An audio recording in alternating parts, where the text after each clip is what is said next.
one of the world's ground zeros for addiction, in that in a few square block radius we have thousands of people injecting, inhaling, and ingesting drugs of all kinds, and paying dearly for it. These people are often outside the law, certainly beset by many medical problems due to injection drug use, including psychosis, including HIV, including hepatitis C, cancers. They die of overdoses. This is trench warfare, and the people that are the frontline soldiers dying from it are the people affected by addiction. So that's where I worked for 12 years. And what I learned could be summed up really very briefly by saying that addiction is not a choice that anybody makes, it's not a moral failure, it's not an ethical lapse, it's not a weakness of character, it's not a failure of will, it's just how our society depicts addiction, nor is it an inherited brain disease, which is how the medical tendency is to see it. What it actually is, it's a response to human suffering. And all these people that I worked with had been severely traumatized as children.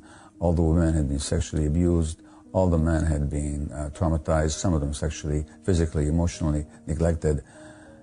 And not only is that my perspective, it's also what the scientific and research literature shows. So addiction then is actually, rather than being a disease as such or a human choice, it actually is, it's an attempt to escape suffering temporarily. By the time I went to work there, I had already been in family practice for 20 years. I'd seen a lot, and I was quite attuned to the impact of early childhood experiences on adult psychology and adult brain physiology. But I just hadn't seen the depth and the degree until I went to work down there. So really it dramatized and confirmed for me, made it very palpable how addictions are a response to suffering, and that what people need in response to addiction is not judgment and not simply symptom control. They need to be helped to heal from their trauma, because it is all about trauma. It is all about trauma. It is all about trauma.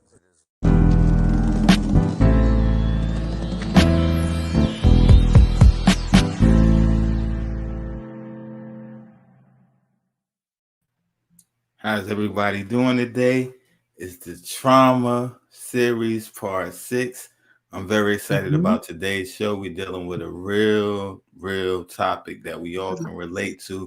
We're talking about substance abuse, healthy coping skills, and healthy relationships. So, without any further ado, y'all know how we do this. We got psychoeducational therapist Natalie Collier in the building, right? And she comes up here and she drops it and keeps it real. So, without any further ado, let's welcome her to the show. Well, hello, and thank you for having me. I love that we're doing these series. I get excited every time that we're getting ready to come up and come on and just, give the people something that they need. So I'm always happy to be here. So thank you for having me. I can't believe we're on part 6 already. It doesn't even feel like it's been that long. And I know you're getting ready to celebrate your 100th show. So that's just amazing too, that I've been able to be a part of that. So thank you. Thank you. And like I said, it's much needed topics, because in our community, it's stuff that we all deal with. Substance abuse, a lot of times people, they feel like they become so desensitized as normal. Yes. But today we're going to break down how it's not normal and how trauma affects substance abuse. They both have a relationship with one another. Yes, they do. And so trauma and substance abuse, and I got some notes. So if y'all see me looking down, it's just because I want to hit some really key points, and I don't want to kind of get distracted. So trauma and substance abuse development. A lot of times early trauma experiences impact the person's ability to cope with stress. So oftentimes that stress becomes unbearable, it becomes overwhelming, and even frightening for that individual.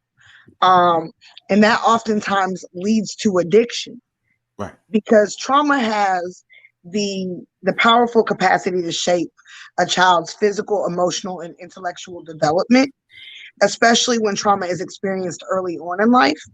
So trauma can profoundly alter an individual's life course and diminish their innate for resilience. And we know as children, when children often go through certain things, you'll see that with the right therapy, the right help, the right coping skills, they're able to bounce back very, very well. And that's what we call resilience. They're very resilient to bounce back. But when you take away that support system that is needed to help them kind of overcome that trauma, that becomes a part of the development, which will slow down healthy progression and development. And then you'll start to see, stress, anxiety, in some cases PTSD, Wow. depression. And so that leads to, substance abuse. Right. So we really want to, and I'm not saying that older people can't experience trauma. Military personnel, they've been overseas X amount of times, they've seen some things. Even adults can experience trauma, and it can still have a similar effect on them. But because they're more cognitively developed, and especially if they've had a solid upbringing and no substance abuse issues, there's a likelihood that their resiliency and to not maybe develop a disorder is kind of like I would say more along the 65 to 75% range, because they have more of a healthy cognitive way of kind of addressing that. And a lot of them also will get help, depending on how severe the PTSD is. That's a whole nother, whole nother thing.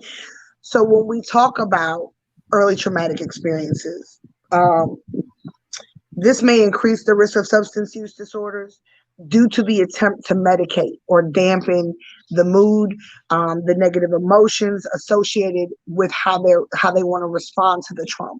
Right. So alcohol and drugs may initially help to mask the symptoms.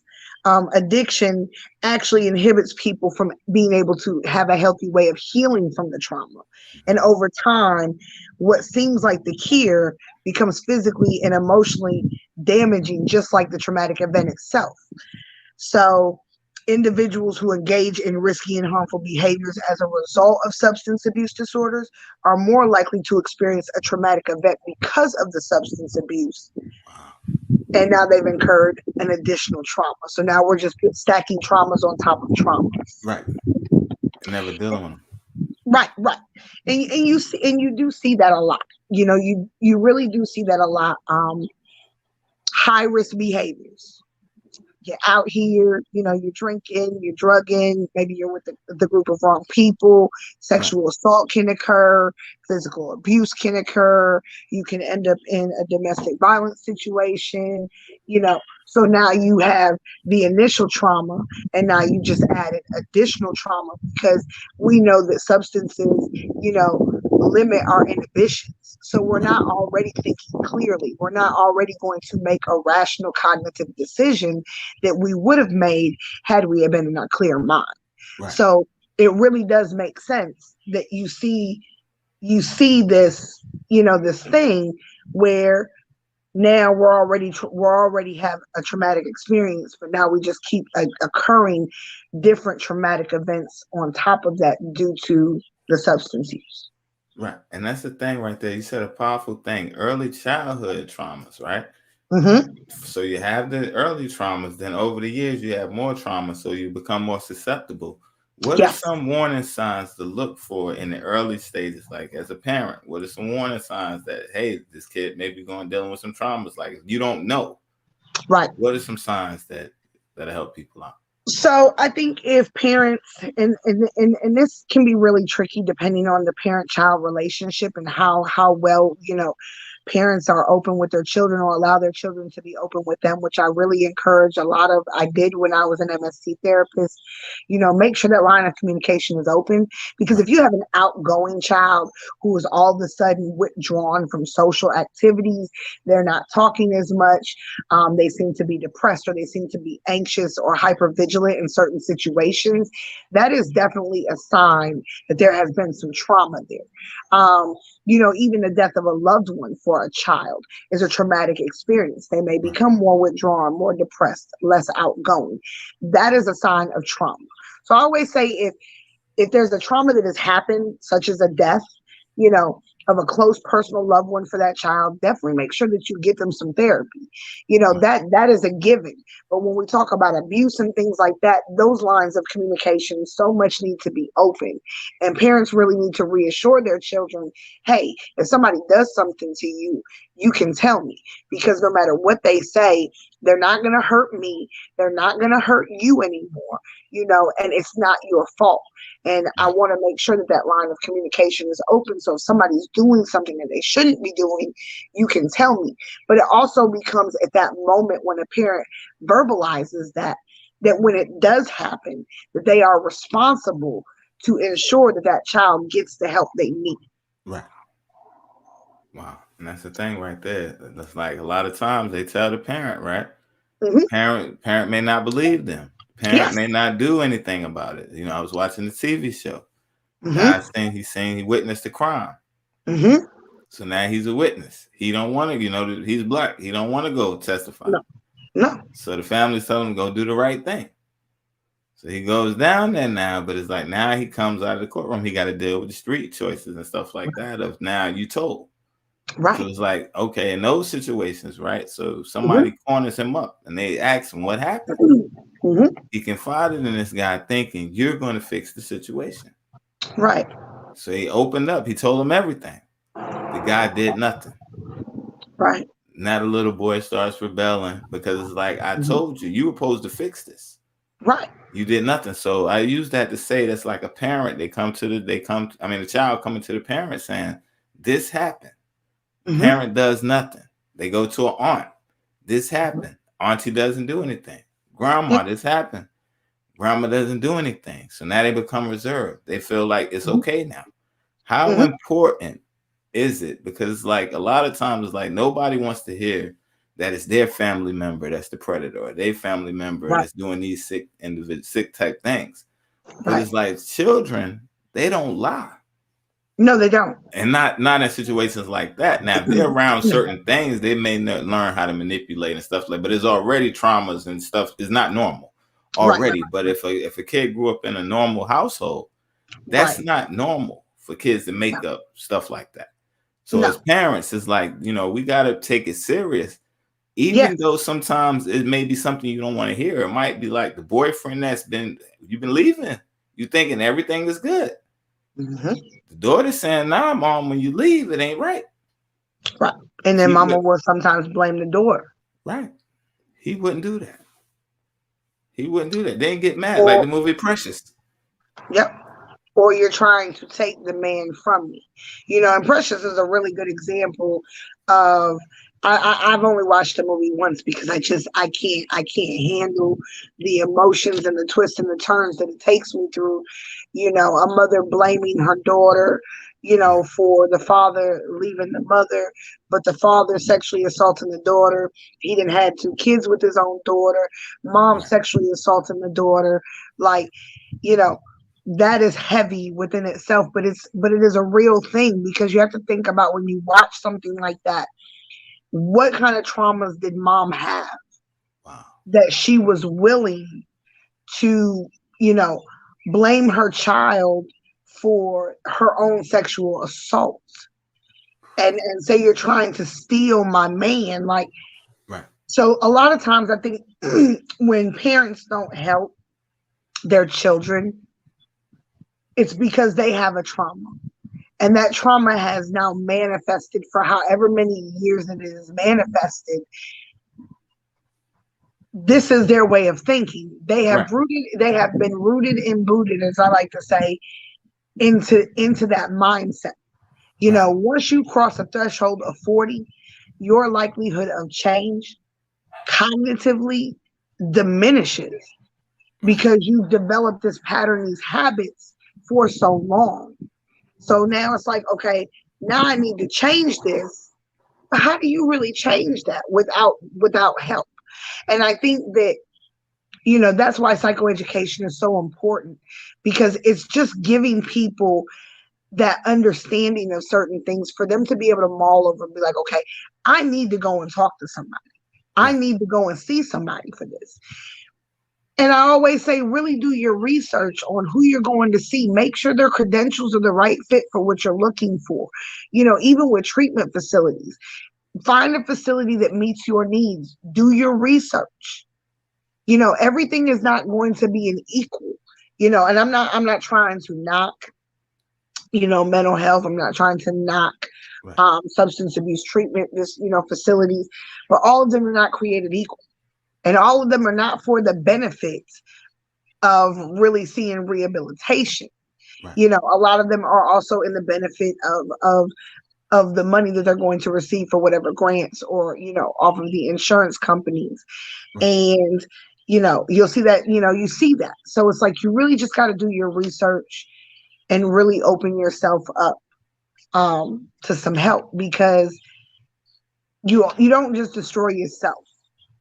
I always like to say, when you have a family, your choices don't just impact you. You can think that all you want to, but they're going to impact those around you. So you really have to think about that. But you got to be healthy before you can be healthy for anyone else. And that's so true right there. And right there is like you said, masking Mm-hmm, and coping. It's like we're dealing with stuff. So now you see the mood change. It's like they were mm-hmm, outgoing. Now mm-hmm, they're more reserved now. mm-hmm. All right, let's talk about the dangers of that coping, because around that age, them early adolescent years, is when you're starting to get your little freedom and stuff like that. And then depending on the Right, crowd you in, you might be right. getting into some things that may not, you might be drinking a beer or two here and Mm-hmm, there. Might mm-hmm. be you might be with the Mad Dog Night Train crew. Throwing up, you having some bad nights, you know what I'm saying? But it's like it all depends on the circle that you're around and the people that you're around and what you influence to. But like Right, you said, you're still developing. Now right. you're going through these traumas, right? Mm-hmm. So now even in that, you might be acting out in violence. You might be, you might Oh, have yeah. got you might have got abused in a way. It may not be sexually, it could be physical, but now you felt like they had the power over you. So now you become a bully. You get a gun. Now you start terrorizing people, because I don't ever want to feel that way again. I don't ever want anybody. Now, when we talk about mixing the drugs and the substance abuse lifestyle with that, let's Right. talk about the dangers of that, because between 15, 21, you're still trying to figure it out. But a lot of times in those Right. instances, if you Right. mess it up too bad, Right. it's going to be tough. You know what I'm saying? It's like hanging Right. with the wrong crowd, making the wrong decisions. Those are your wonder years. So it's like in that you 20, you 19, 20, you catch a Mm-hmm. 25-year bid. You coming home, you're 40. Oh, yeah. So let's talk about, the dangers, because at that moment, we're not thinking long term. We're just thinking right No, now. no. So And I'm now gonna you hit, mixing. I'm gonna give you a stat right quick, and then Right. I'm gonna answer your question. So the percentage of trauma victims have developed the percentage of trauma victims that have developed a substance abuse problem. So studies have shown that substance abuse disorders developed following a traumatic exposure are 25 to 76%, or the onset of PTSD to 4 to 59%, with Right. a high proportion of it being teens with substance abuse disorders, and then people seeking treatment are 14 times more likely to be diagnosed with a substance abuse disorder and addiction. So we know that the highest percent rate is teens, because a Right. lot of times, like I said, trauma in adolescents and children is excessively high. Right. It's excessively high. We talked about that because of the lack of parents being healthy enough to get them the help that they need. Right. Okay. Um, so when we talk about the dangers of that, what you're saying, I can attest to that, because I endured my first sexual assault at age 12. And I can remember the first time I ever drank gin. I Right. was like 13 years old. Um, So I experienced sexual assault. Then my grandmother died, and then my uncle died. So, I was close to both of them. So I had trauma stacked on top of trauma. I was drinking alcohol at an early age. Night Train, you said it. We used to mix that with grape juice or grape Kool-Aid. You thinking you living your best life. You experimenting with Cisco. And see, I'm a 90s child. So, these were the things that we were drinking. Mad Dog 2020. Right. They St. Ives, they used to have all the colorful flavors of beer. Right. You start really experimenting. And what's kind of sad about that is you end up not, and I don't think it's an intentional thing, but it's almost like that thing where people can sense when other people are broken or other people have things that are going on in their lives that are not okay. And we kind of band together. You got that misery loves company kind of group. Nobody quite knows how to help each other, but we know that we're bonded for life. We're using substances and we're having those conversations. Now, I can't really attest to smoking marijuana. I didn't do that as a teenager. I drank as a teenager. And it opened the door for other things because I did get sexually assaulted. Again, because of, my substance use. Right. So it really is a dangerous thing. In today's generation, they have access to way more things than we had access to. Right. They're raiding. We talked about that. They're raiding. The medicine cabinets. They're bringing all these pills to a party and dumping them in a bowl, and they're just taking a handful of pills. They don't know what they're taking. They're mixing it with alcohol. The percentage rate right now of children and heroin addiction is skyrocketing. So you have kids doing way more harder drugs than they were doing. The overdose death rates are through the roof. You know what I mean? So it's super dangerous to ignore symptoms of someone who is displaying symptoms that is a cry for help. Right. Or if somebody blatantly comes to you and they need help and you don't want to help them, then you need to really check yourself. Right. Because we should want the generation underneath us to not have to experience some of the things that we experience. Now, I'm not saying that we're going to protect everybody from everything because we're not. Right. But we should at least put the information out there. Right. You know what I mean? You got to put it out there. It's just like these young girls, they're going to clubs, they're sneaking into clubs. I'm just going to use this as an example. I was listening to a YouTube video, and I guess the girl Selena Powell, she sleeps with all the celebrities and then she airs them out real bad or whatever. Wow. Well, it was one of her friends and a young girl, and this girl admitted to being underage, and they were talking about their experience with Trey Songz, and they were talking about how when they met him at a club, immediately, they take their phones, his entourage, security takes their phones, he puts them on a bus, they go to another venue, they don't have no phones, they can't go anywhere, they're asking to go home. He's like, you can go home, but you're not going to have your stuff. So they feel like they're forced to stay. And then they talk about, just some of the abuse that they endure when they're with him. The humiliation, the degrading of sexual activities. And, it's really sad because that's trauma. Right. That's trauma. You know what I mean? So you just got to be aware. Right. You really got to be aware. And I always say, look past the glitter and the glitz and the glam and know that sometimes people are rotten on the inside. And you got to go into things with people. Like my thing is, I trust people to be people. Right. That way I can't be disappointed in you because I trust you to be human, which means I trust you to be flawed. Wow. So you can't disappoint me. Right. But I'm also not going to put myself in a situation.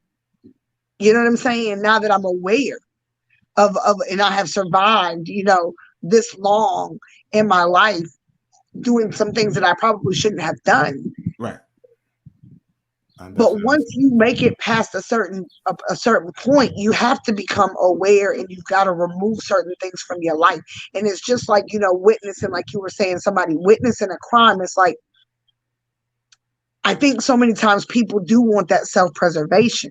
It's like, I don't want to say nothing because I don't want, to be a target of violence back.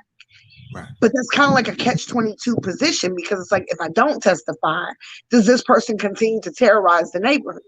Right. Does this person continue to create more harm than good to the community? Right. And I think it's one of those fine lines where we have to check our own character. We have to check our own character. And I'm a firm believer in model what it is that you want other people to be like. Right. Set the example for what you want other people to be like. Because I'm the first person to tell somebody, don't do no dirt around me. Right. Because I'm not going to jail for you. Can't do it. Don't look good in stripes, orange, yellow. I don't look good in them jeans they be passing out of NCCIW. I can't do it. Okay? I can't do prison food. I done seen what they serving you. Can't do it. So if you do some dirt around me, baby, and they come knocking at this house, baby, I got to go.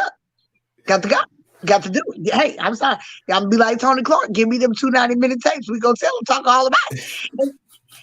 And I hate, and I hate for people to look at me and be like, I can't believe, because I came up in the cup. Right. I used to be a part of that cup. Right. You know what I'm saying? And so, but looking back in hindsight, I think about the damage that I've done to my own community. Right. I think about, I used to sell drugs. I used to run with a bad crew. I used to do a lot of bad things before I joined the service. Right. When people say they about that life, it's like, I get it. I understand. I've been there. I've done that. But I think about how much trauma and pain have I caused somebody else? Right. What role did I play in their demise or their mental health issues or their substance abuse issues? Whose mama or daddy did I help kill themselves, or brother, sister, or child? You know what I'm saying? So now it's like you have to grow beyond certain things, and you have to look at certain circumstances and be like, you know what? I don't want to be a part of the problem anymore. I want to be a part of the solution. Right. And to be a part of the solution is not to enable nobody else's BS. And if you are in fear of doing the right thing, then you will forever be paralyzed, and no good or growth will come from that. And you will never learn to not be afraid. Wow. And that's real right there. And that's the thing right there, right? Mm-hmm. You're talking about the code. And the thing is like, both sides of the game, right? I want to talk back to my early experiences with like smoking weed and stuff like that. Mm-hmm. It was like having people with morals. I'm just gonna give some examples around you how it can save your life, and even in those bad situations, how God will put people to protect you in certain situations. So it's like the first thing you learn when you're smoking is you don't smoke nothing unless you've seen them roll it, or you roll your own stuff. Mm-hmm. Right? But somehow we know a person. We at a party. Yeah. That's my homie. Right. They with their friends. Right. All that goes out the window in those moments. You get what I'm saying? All these lessons we learn. So it's like they're smoking. They pass it to you. I remember I probably was like 14 years old, right? I was smoking and I went, down in the country with some family members. Everybody knows everybody. Same situation. I walk in. They're smoking. These my peoples. That's right. I went in on that.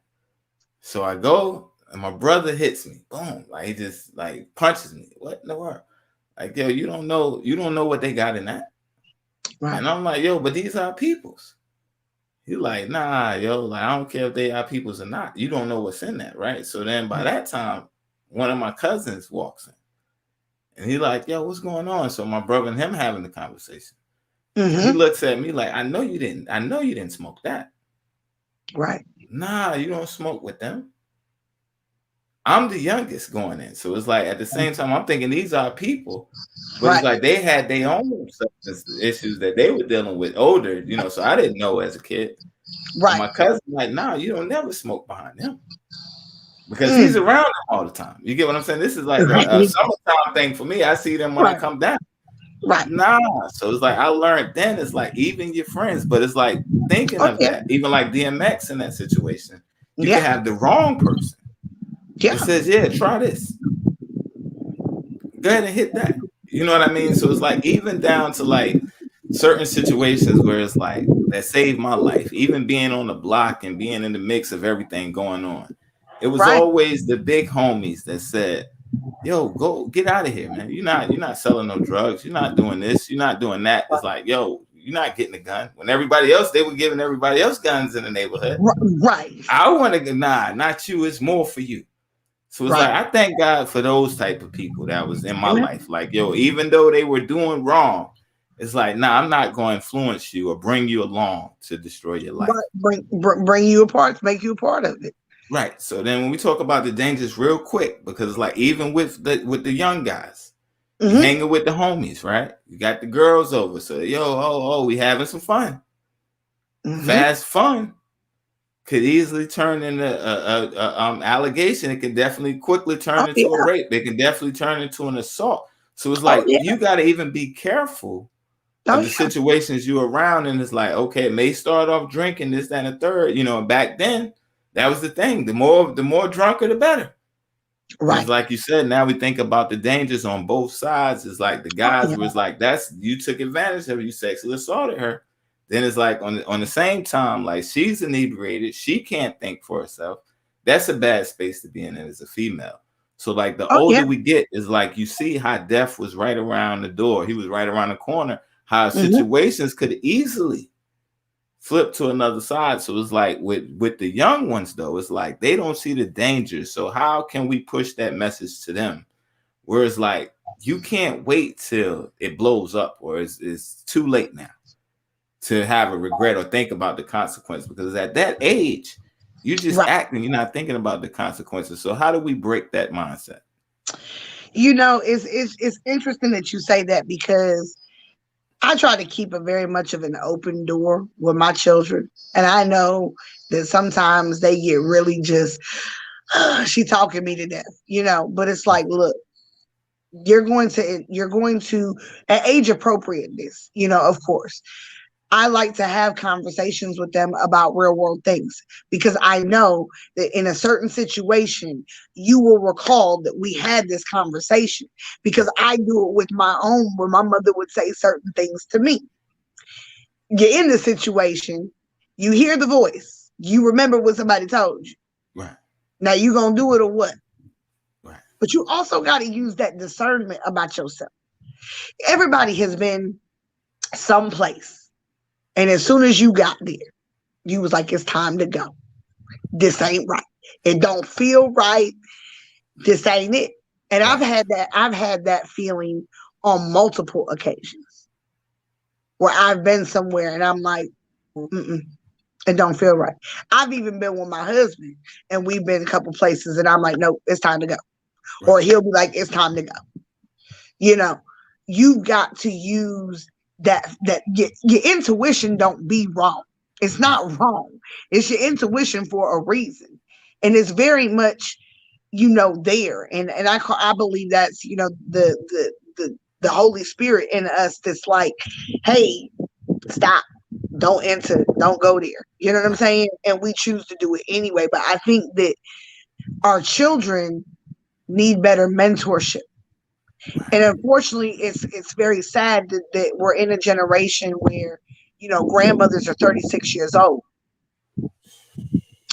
because if you haven't been, and I'm not saying that all of us didn't learn from that experience, right? Because some of us have had children at, you know, in our teenage years, Right. and you know, but it's very difficult to grow as an individual from your childhood into adulthood and then be able to parent At the this same time. child who's also maybe 15 years younger than you or Right. 14 years younger than you. It's very easy to blur that line of parents and friendship. Right. You know what I mean? You really have to be a parent. And that support system, it takes a village. But we as parents, we also got to be aware of who we keep around who we keep around our children. You know, we've got to do that part as well. And then kids have got when they have a great support system, they're less likely to do certain things than kids that don't have that. Right. You know, I can remember being the kid, and I'll just give a prime example. I can remember being the kid. My mama say, you better be in here when the street lights come on, and Right. that's gonna be it. Because if you ain't in here when the street lights come on, first of all, she gonna tear my tail up. Then I'm gonna be grounded. Ain't gonna be no phone. Ain't gonna be no outside. And for us, that was like the end of the world. You know, when you came in, that's when you was on the phone. If you wasn't outside, you know what I'm saying? And so, but I remember wanting to do certain things, and my mother would say, "No, you're not doing it." Well, so and so gets to do it, and that's always the phrase that pays. You know, and I heard a kid say that to their parent the other day. Well, their mom lets them do, and she was like, I don't care what no so and so mama let them do. But you remember you had those friends that could stay out as late as they want to. They could go to whatever house party they wanted to. I had girlfriends that could paint their nails whatever color they wanted to. They could wear makeup. I couldn't do none of that. And I look back in hindsight. Thank you. About all my friends that really liked my mother, like really just liked my mom, and I would be like, man, you tripping. She be tripping. You don't want none of this. They wanted somebody to care about them. Right. Kids want somebody to care about them. Right. Even though they get angry when you tell them no, they can't have it, they can't do. It means that you care about them. Kids, more than people realize, want some resistance. Right. That kid that's out there 2, 3 o'clock in the morning, smoking weed, going to parties, doing all of this, and know that they only 15, 14 years old, where their mom and daddy at. Don't nobody care. Right. So if you don't care, they gonna look for somebody that does care. Wow. Games, street activity, anybody that's going to give them any kind of attention.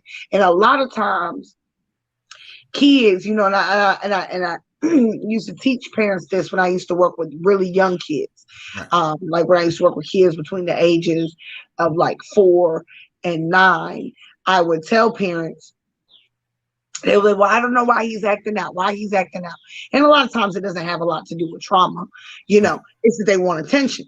And I would tell parents, if you don't give your child attention when they're doing something positive, they're going to learn that if I act out negatively, I'm going to get your attention. So even if you got to come to my school to pick me up because I done got kicked out of school, you yelling at me, you giving me a whooping, I'm getting some kind of attention from you. I'm getting a reaction from you.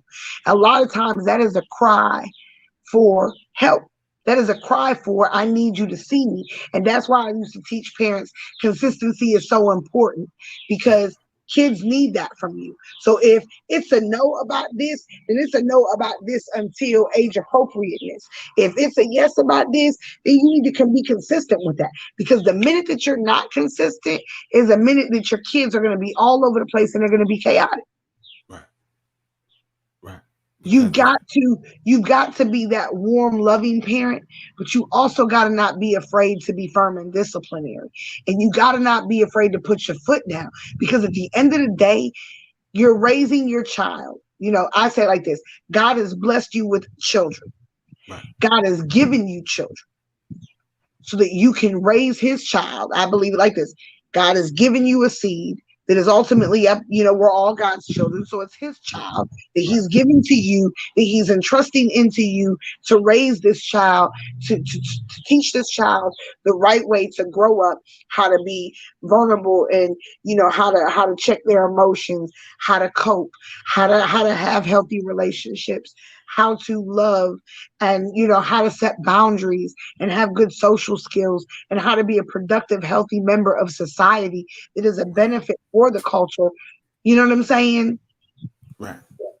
But if we're not willing to fix us to do that, then you're just breeding the next broken cycle, the next broken generation, and the generation, and the generation. And I like to say, look at the generations now. Look at Right. the culture now. Look at the world right now is a prime example of our lack of appropriate parenting and doing and putting our foot down. Right. And where it's going to be 20 years from now. So, all right, I got a question. We're talking about effective, healthy coping skills, right? Mhm. So let's say people been through traumas, they've been through the gang life, they may have seen stuff before their time. What are Mhm. some healthy ways to cope with some of these traumas? So, trauma is one of those things, we all react differently to trauma. Right. We all react differently. And so that is an individual case by case thing. Depending on age appropriateness, um, and seeing a therapist is really going to work a person through Right. that. And I'm a firm believer in trauma therapy. Trauma therapy, PTSD, there are mental health professionals that specialize solely in those two areas. Right. And it is really important to see them because they're going to kind of help you walk through that. They're going to help you process that trauma. Right. And, for some people with age appropriateness, it may be journaling, how that experience made you feel. What are your fears, moving forward.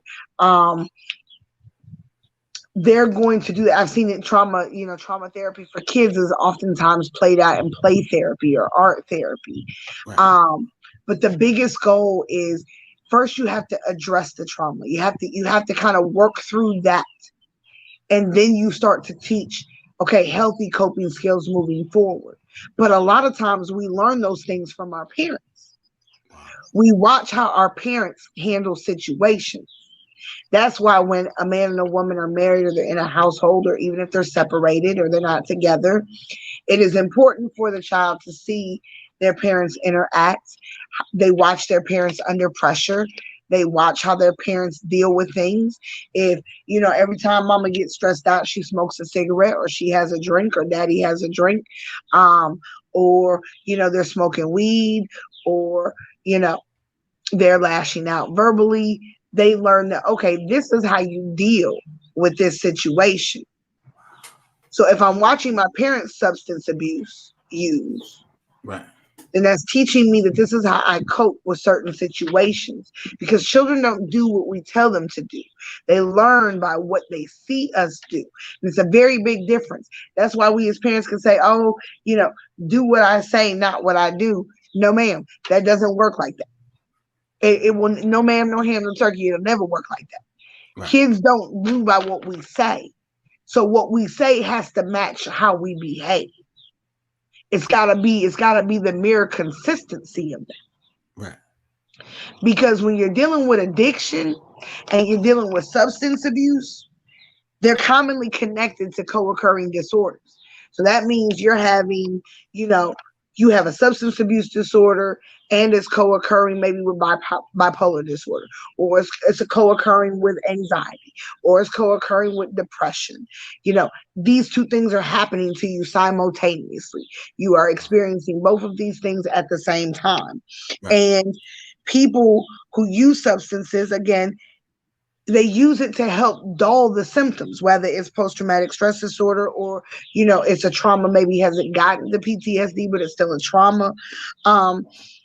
But another disorder will occur. So say you have, let's just say you have PTSD or you've had a traumatic experience. Now the depression or the anxiety can occur as a result of the traumatic experience. So now you have substance abuse. So you're just stacking on. You're stacking on, these different mental health issues. And, it's a very sad thing because a lot of times, with PTSD, comes hypersensitivity, social withdrawal, depression, insomnia. While alcohol and drugs again may, initially help to manage these symptoms, addiction inhibits people from effectively healing from the trauma, and over time, the cure again causes physical and emotional damage, just like the initial traumatic event itself. And a lot of people don't like to have this conversation with me, but I was doing some research the other day and I was just looking into alcohol because I find that it is insane, how this is legal, knowing that the damage of what alcohol really does. And I know a lot of people get mad with me about that. And, I know it's not, having a drink is not a bad thing. I think it being drunk that is a bad thing because that's where all the problems initially start, for a person is when they're intoxicated. But one drop of alcohol can have a damaging effect on the brain. Just one drop. So long-term chronic alcohol abuse will have drastic effects on the brain as a person gets older. Alcohol is the most legal substance in the world, but it is the most traumatic and damaging substance in the world. And a lot of people don't like to have that conversation, but there are research studies around white liquor and dark liquor and the effects and how they are made to do certain things. And a chronic alcoholic is almost just like a chronic heroin addict, right? Wow. Chronic heroin addict can't just quit. A chronic alcoholic can't just quit, because if you decide to quit either one of those, you're going to drop dead somewhere. Wow. So to treat an alcoholic, there's special medications that have to be given to them so that their organs and stuff don't shut down. Same thing with a heroin addict. Right. They can't just quit. Methadone, Suboxone. They got to treat you to get you through. But we pump these things in our culture. So, even if we just remove the illicit drugs from the situation, right, alcohol is pumped all day, every day. Right. It's promoted. Clubs promote new drinks of alcohol. Celebrities promote their own brand of alcohol. You can't go to a club where there's no alcohol. You can't go to a restaurant and there's no alcohol. It is everywhere around you. Right. It's the easiest thing for a person who's incurred a trauma that is old enough to buy, or even if you're underage, it is one of the easiest things to get your hands on. Right. No, that's a fact right there. So let me ask you, right? I'm going to give you 5 different profiles, 5 different types of people, right? Okay. This is their mindset. And then what advice would you give to that person, right? Okay. All right. I'm just waking up. I'm about to start my day. I want to go get me a cold one. Shake it off, you know what I'm saying? To start my day. So I wake up I get me 2 22s every morning. I'm not a drunk. I just like to shake the ice off, shake the edge off a little bit in the morning. So I start my day. How some people like their coffee. I like my deuces. What advice would you give that person? First, I want to tell somebody who's drinking first thing when they wake up in the morning, they're an alcoholic.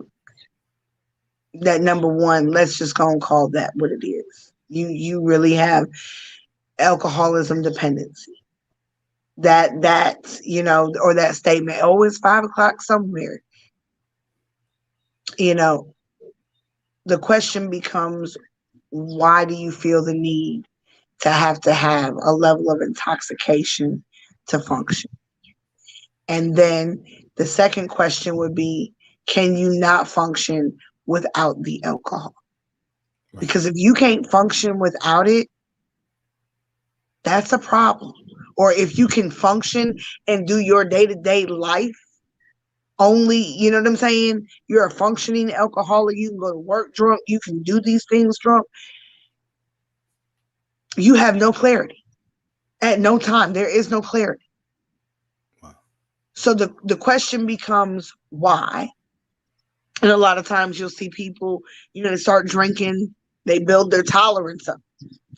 tolerance just keeps building, for more alcohol. They need to go to treatment because they need to find the underlying root as to why they're drinking like that. Because eventually, if you're drinking in the morning like that, something bad is going to happen. And another thing about alcohol is it eats your liver. That's the one thing that heroin and alcohol have in common is it eats at your liver. You can't live without a liver. Right. So you can drink that liver all the way down if you want to. People always say, well, when you wake up with a hangover, it's because you're dehydrated. No, it's not. No, it's not. You're not dehydrated. What it is your liver can't process the toxins from the alcohol fast enough out of your body. So you become in this state where you wake up with the worst hangover as your liver is still trying to process out all the toxins in the alcohol. So alcohol is extremely toxic for the body. And that's why alcohol poisoning and alcohol related deaths from alcohol poisoning are just as high because your liver can't push it out fast enough. They're not dehydrated by no means. Wow. Okay. So profile number 2, right? Mm-hmm. I had to deal with these kids all day. Work my job. I can get me a drink after the end of the night. I'm gonna drink my what is it popular now? I'm gonna drink my Ciroc. I'm gonna drink my Douce. I got me a bottle of Hennessy. Some may say I don't do hard liquor, but I'm gonna drink my Moscato. I'm gonna drink my red wine because I deserve it. I done put in my work for the day. I done worked the job. I done dealt with these kids. Don't you tell me about my drink. Now they get their wine or they get they drink of choice. What advice do you have for that person? They need to find new ways to cope. So they're not happy or satisfied with something in their lives. And they don't know how to manage the stress of it. They don't know how to manage the overwhelmingness of their day. So the first thing they got to do when they come home is have a glass to reduce, to kind of take the edge of that stress on. Right. What are some other ways that you could healthily cope? Because now you're basically telling your mind is saying to you, I got to have a drink to relax. So see, now you find reasons to start questioning. Now you start developing reasons why you need to have a drink. Right. So now you become dependent on that drink every night. I need this to take the edge off. I need this to relax. If I don't have this to relax, then I can't relax. Right.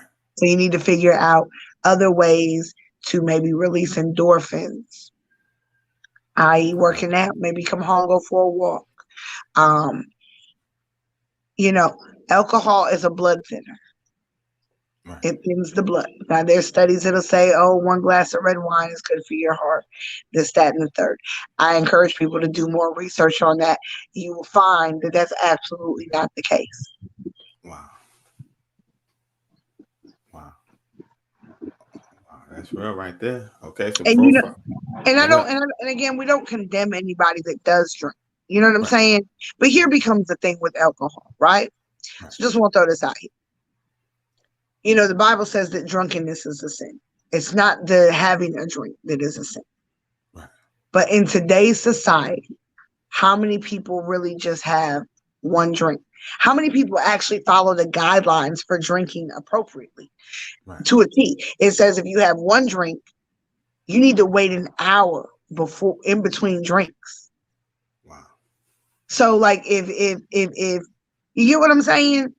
So we in this culture, we drink to signify certain things. We drink to celebrate. We drink socially. We drink when we're down. We drink when we're happy. We drink when we're stressed out. We drink when we're overwhelmed. You're showing all the classic signs that this is how you cope. If you did it once a night out of a week or twice out of the week, and you say, hey, 2 times a week I come home, I have a drink, I get in the tub, I relax, I say cool. But if you're doing it every night, you're showing that you're coping with managing your stress, and this is how you do it. This is what you need to unwind. That's not healthy.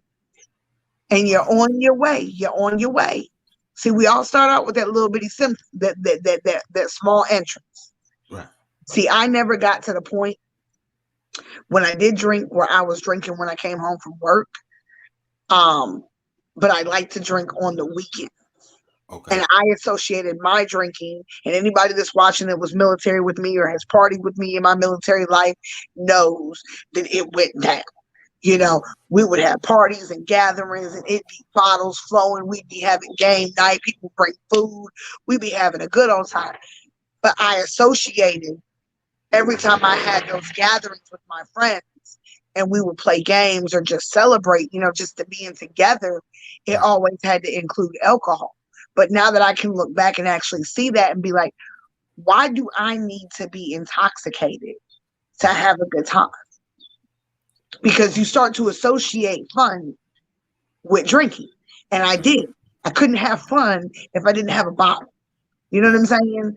And that, even though it wasn't an everyday occurrence, if I wasn't drinking, I wasn't having a good time on the weekends. So you learn to start being able to see, and then you have to learn when you stop drinking how to, you know, kind of navigate. And I don't think I was an alcoholic, but I think I definitely, you know, took it to the extreme in some cases. Right.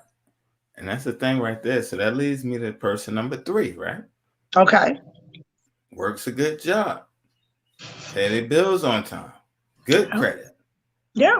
Good credit. But they're the social butterfly. They like the nightlife. Oh, yeah. Right? Every time you see them, drinks on me. Shots.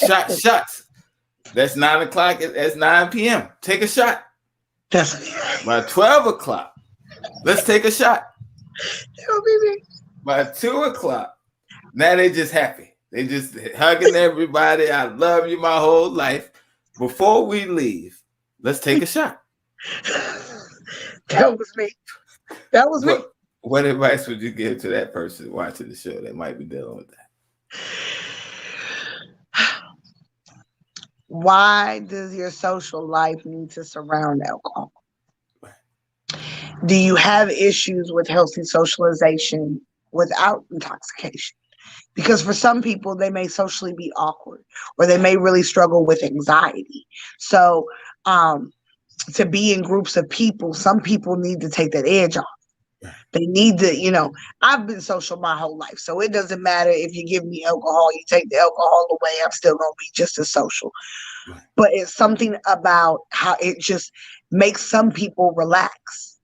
It makes the, you know, because alcohol lowers the inhibition. So the brain stops thinking so much. It's not so rational. You're not over analyzing anything, right?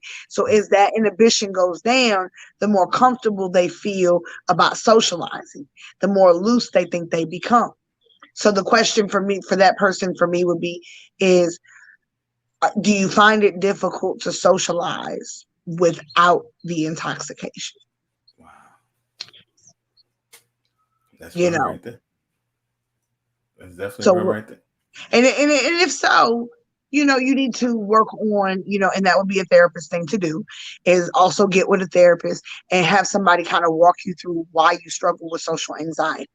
Because there's something there that happened to you that kind of shuts you down in a social way. So you really want to work through that trauma so that you will find avenues of being able to be social and have that social interaction and be able to do so in a manner that produces good, healthy relationships instead of intoxicated relationships and unhealthy relationships with people, you know? So you can't have a healthy relationship with people and always be drunk. And that's real. So that leads me to number 4. Number 4. Such and such is on the way. They on the way. Hide the liquor. Don't nobody give them no drink. You put them on a beer. They call it, you can have a beer or two. That's it, but no hard liquor. The last time they came, they threw up all over the place. The time before that, they used the bathroom on themselves. The time before that one, they was fighting. In the midst of the fight, they snatched some lady wig off, got in the wrong car, and tried to steal their car to get out of the place before the police came. They can't handle their liquor. Yeah. They show up with the party. Yes. So they got everything you need, but they bring 3 bottles, but they're 2 bottles in the wind. So they brought 5. They brought 3. They brought 3, but they knocked 2 off before they got there. What advice for that person? You know, alcohol has a tendency to bring out people's true colors. I don't know what it is about alcohol and showing people who you are, but alcohol shows people who you are. And now that I am, that I don't drink no more, I can't do drunk people. Right. Like I love everybody, but once you get to a certain space and you be starting to act a certain way, I slightly like to remove myself from the situation. And it's because I probably don't drink anymore.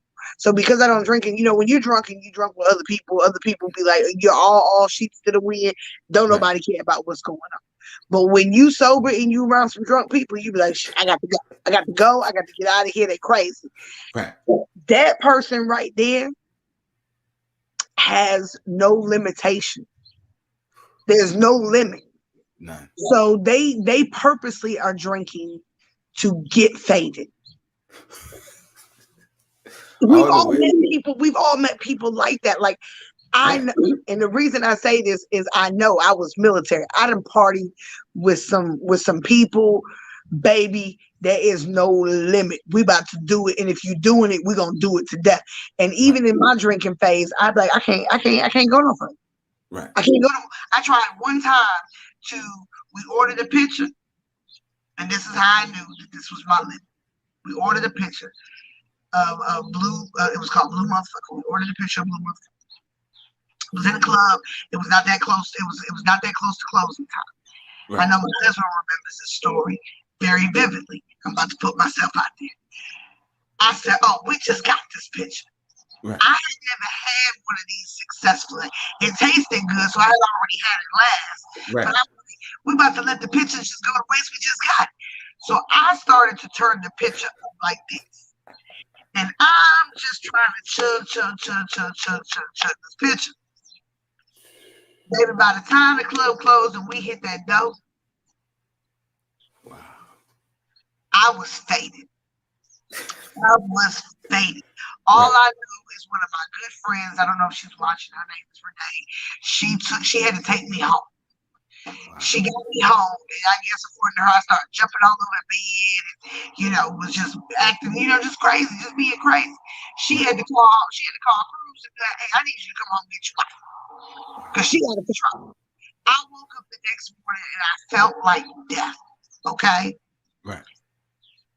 But I now associate that with people that behave like that, though. The purpose is to get drunk. Wow. And I party with people like that. Tonight we going out, we getting drunk. That's the goal. The goal is to get wasted. We're gonna get 3 sheets to the wind. That's what we do. That person that you just described, they jumping in and out of people's cars, they peeing on themselves. They like to be inebriated. They want to push the limit. That's the person that wants to push the boundaries. And for them, they can't have a drink and be okay. This is the person that has to constantly push the envelope every time they drink. And a lot of times that particular person doesn't remember all the events that had transpired. So when somebody's telling them like, "Hey man, you was jumping in and out of people's cars, you was trying to steal cars, you done peed on yourself, you throwing up, you wilding out, you trying to, you snatching my homegirl wig off her head," like they be like, "What? I didn't do all that." Yes, you did. Nah. Cause you was faded. Right. You was 3 sheets to the wind, white boy wasted. Right. So you have some people that need to get to that level. So the question that I would have for them is, why do you want to get that kind of wasted? Right. Wow. Or what is it about you that what, you don't like? That right. that you don't want to remember because you're damn near drinking yourself to blackout. And those are the people that are at the highest risk for, intoxicated deaths. So what, and that could be, and I think that's a great thing that you just said, like, what is it that you think that you are? Do you think that people want you to be that intoxicated because then you become the life of the party? There's a reason that you're drinking that heavy. Right. And that's one of those scenarios that I can't be specific on because like your social, like the guy that wants to drink because he's going out every, he goes out on the weekend and he's getting, he's probably socially awkward. This person probably isn't socially awkward. Right. But there's a motive as to why he needs to get faded as far as he does. But then some people know no limits. Right. He may not be a drinker every day, but when he does it, this is the extent that they go to. Right. So the question becomes, why do you got to get faded when you drink? Why is that the goal? And they look at you, right? And you say that. And I'm joking. Mm-hmm. You're probably going to get mad as hell at me right now when I say this, right? But I just thought of it while you said it, right? So you asked them, why do you got to get to that limit of drunk, right? Mm-hmm. They're inebriated. And they turn and look at you and say, because I'm a no-limit soldier.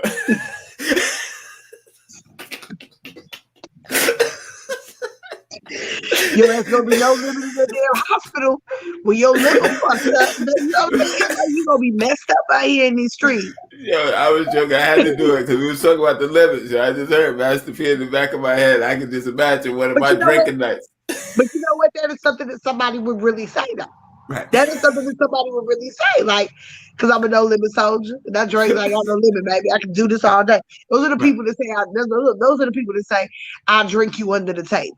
Right. Can't wait to do it. Ready to show up. Like you said, with 5 bottles. I done drank 2. Let's get it popping. Like they are the ready to party. Life is a party, everyday party. I want a party type of people. But they have no limitations. They have no limits. No limits. And people don't like to be around people that don't know their limits. Oh no, that's dangerous. That's why they say it's so-and-so coming over, hide everything. Hide everything. They just tell them don't come over. Right. Oh, no, you don't let them come over. Now it's a fight. You ain't never lied about that either. Because they do get upset with why I can't come. Right. I know I didn't act right the last time, but this time ain't the last time. And then they do worse the second time. They do, or this is they think I ain't gonna drink that. I'm just gonna drink beer. I ain't gonna drink no liquor. I'm gonna drink wine. I ain't gonna drink no liquor. My thing is this: I don't care what you drinking. You drink. Right.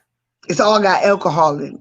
It may take you longer to reach intoxication on this than it would take for you to get intoxicated on this. But best to believe your ass is going to drink until you intoxicated either way. So either way, your intoxication behaviors are going to be just the same as they was if you was drinking this or that. Wow. So you can try to switch up your brain and think it's going to make it better. It don't make it no better. You just said a thing and it just gave me another thought right quick. Because I used to hang with a wild bunch of boys when we were coming up, right? In those situations, the person will say, I'm not going to drink no liquor. You make a deal with them. All right, you can just drink beer. Mm-hmm. Some of these jokers will go and come back with a 24 case. What? They said I couldn't drink the liquor because they know what it's going to take them longer to get intoxicated. But the thing is, think about if any of us have ever partied with white people, right? And I'm not throwing y'all out white people because y'all I can't hang with y'all. I have been to some parties in the military. Boy, let me tell you something. I thought I was doing it. I wasn't doing it. Like I played beer pong, things like that. Don't get it twisted and think that beer won't mess you up because beer will have you out there. It'll have you 3 sheets to the wind all by itself. Right. So that's what I'm saying. You can't be like, oh, I don't drink liquor no more. I just drink beer. Or, oh, I don't drink neither one of those. I just drink wine. You still gonna get to where you need to be. Right. It just allows you to have more drinks to get there than it may have taken for you to get there before. You know what I'm saying? But some people just like to get wasted. Right. That's their way of partying. But why? I don't understand the memory loss. And no, yeah, you keep it crunk all you want to. Yeah, You're gonna be yeah. crushed up in a damn hospital someday. Hold on. Yeah, because hold on, because Rob, you're funny, but I got to tell this story real quick about substance abuse and it going wrong, right? Keeping it crunk, what he's talking about, right? So I just got out, right? So I'm excited. I just had a baby. I'm just focused, like, I'm working a 12-hour shift. I get off one. I got a 2-hour break. Then I work an 8-hour job. So we're talking 20 hours in a day. So what I didn't calculate was, all right, your days off may be 3 or 4 days in between. Right. So that means you're not getting no sleep. By the time you get off and drive to the next location, you probably got 40 minutes before you got to go back to work. Right. So I'm in my 20s then, right? I thought it would be a good idea. First night, okay, party, go to work. So the whole day I'm in the wind. I get through both jobs, my break, I gotta get back right. Boop, boop, boop. Gotta power back up. Keep it going. Get to the next job, right? 8-hour shift, it goes good. Right. So now we on day 3 of a party. we've been rolling. So all right, so now the funny thing about it is the 12-hour shift job was like on an assembly line. So I'm constantly moving. The 8-hour job was like unloading a truck. I'm like the guy that when the shipment comes in, I take all the pieces. So I show up to work the 3rd day. So this is just drinking, smoking, trying to keep it crunk. That's what Rob was talking about, keeping it crunk. Right? So now, this is crazy. No sleep. Definitely no sleep. So this 3rd day, right? So I get there. My manager, he looks at me because I got to be smelling like a brewery by now. Right. I'm just rolling. Drink, smoke, roll. So he is already looking at me like, what the hell? Right. So he says, I need you to be focused tonight. We got 3,700 pieces on the truck tonight. Oh my God. I've been up 3 days, no sleep. And you telling me it's 3,700 pieces. Nah, me and him got unloaded. So I'm gonna tell you what happens, right? So now we're loaded. It's just me and him, and it's just me and him in the truck. So it's like the truck smells like a wino, just like a liquor house. I'm just going. 3rd day, right? Unload the truck. That's about 4 hours in. I got 4 hours left.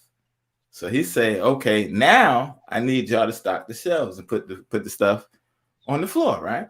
So this is my 20s. You know what I'm saying? This is old stuff. But it's like it's definitely it's gonna get better.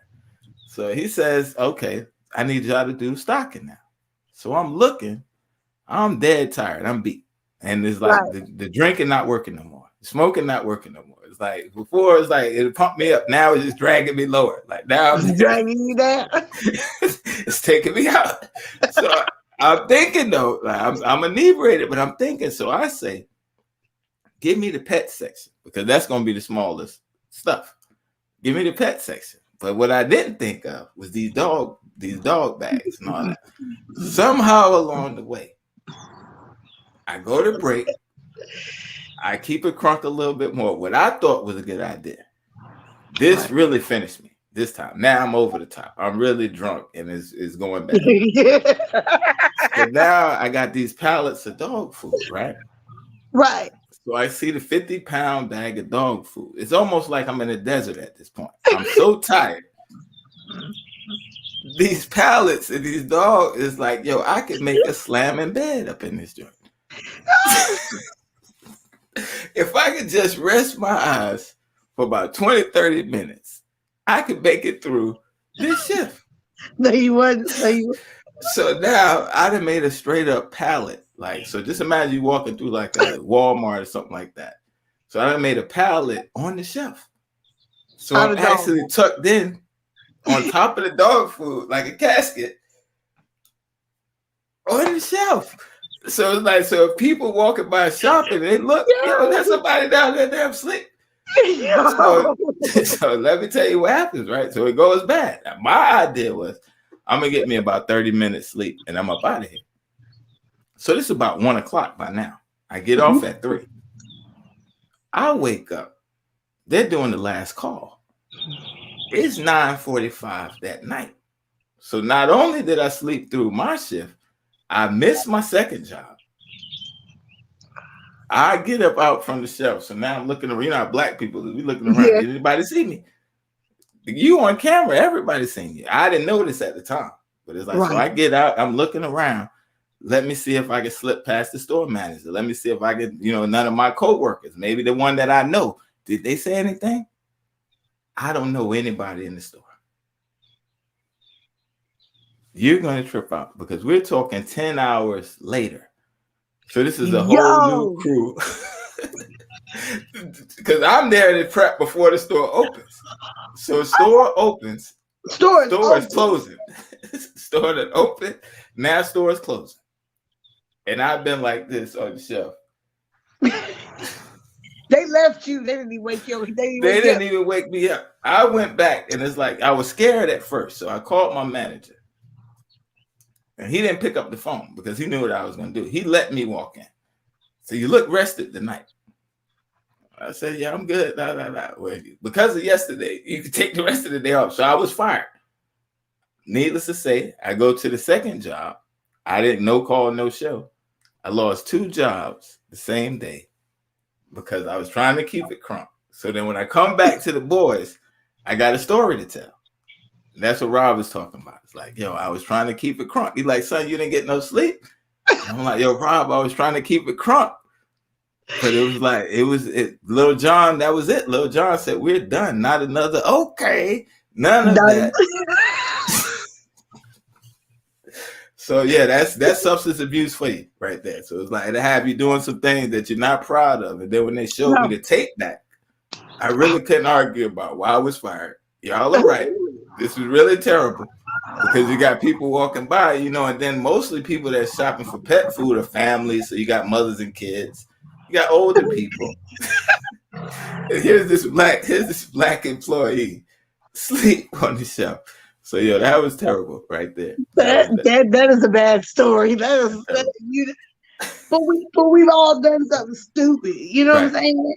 And alcohol does make you think that though. Like it does pump up your head a little bit to make you feel like I can get through this or I can do this. It's not a problem. I like to say I used to drink,